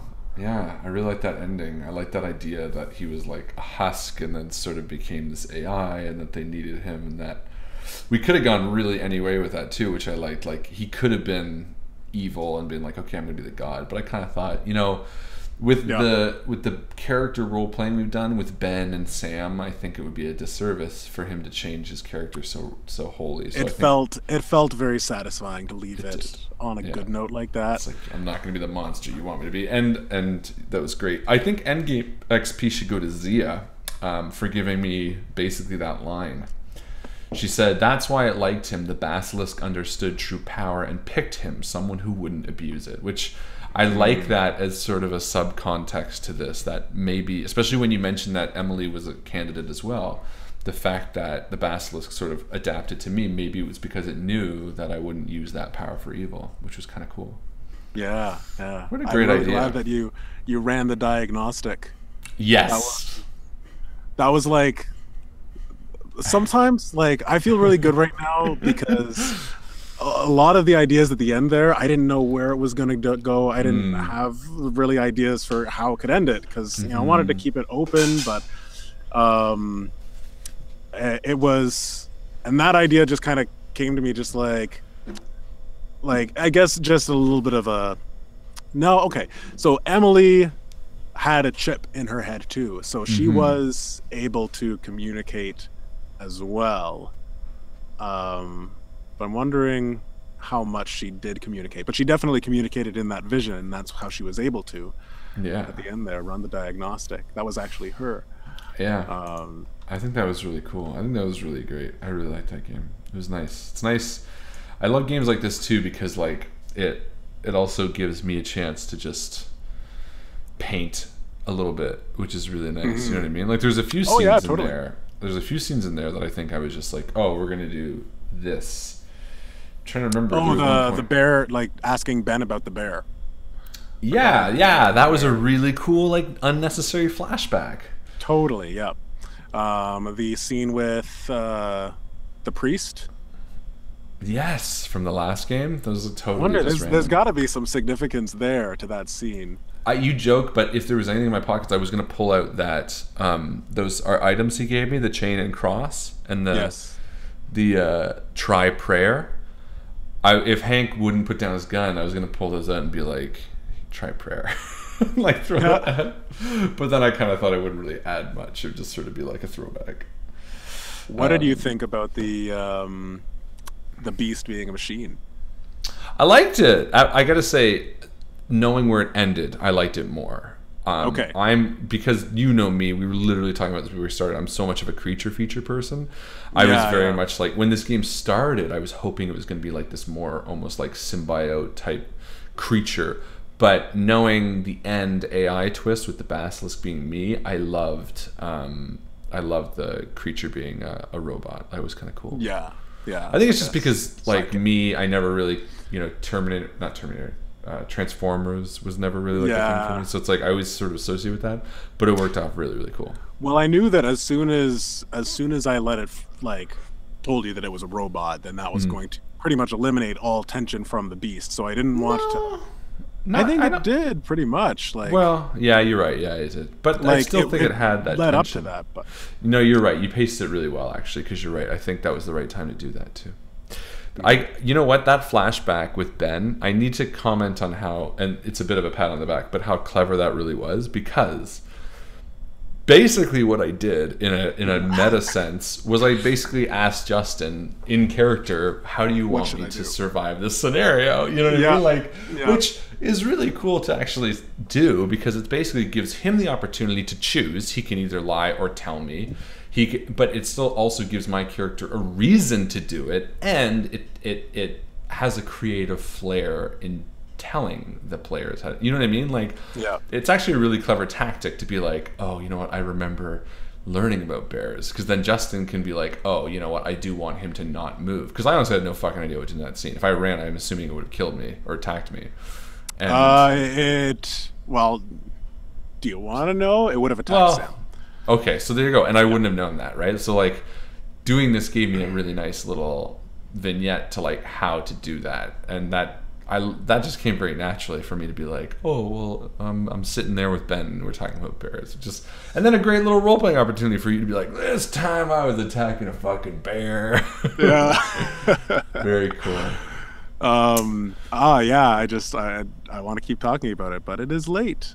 Yeah, sadly, but we should do. You know what? This is why the Patreon video is so important, because we can talk about this later, and we'll record it, and then people can hear all of our thoughts about it. Yeah, that's why it's so great. We'll do that. So I mean, I guess in that case, That's all from me. Thank you very much, everybody, for tuning in. Colin Burkhart, Johnny, Carly, Chris Sparks, Zia. I'm missing people, I know. Jeff, Desk of the Captain. That's right. That's Rob, right? Yeah. Thank you guys, everybody. I know I've probably missed you. I'm not going to scroll up all the way, but thank you so much. I'm glad you guys tuned in and gave ideas. Did you get a lot of ideas from the community this stream? Me? I had a few really good ones actually. Carly gave me one as well. That was really good. I forget what it was. It was pretty early on, and I was like, "Oh, that's a good idea." Yeah, no. Tonight was really good with the community because, especially with games like this, it's tougher to figure out what the right thing is to do. I'm like, "Oh God." Right. But I think we did the right answer. So, great game, Justin. Absolutely fantastic. Big round of applause for you. Thank you so much. I'm really happy with how it turned out. Me too. Ladies and gentlemen, thank you so much for hanging out with us. I'm hopefully going to see you Friday night for a bit of a spooky stream. Other than that, as my very good friend, Mr. Justin Thomas James, always likes to say... Whoa. I breathed in a little too hard there. Breathed a little too hard there. Good night.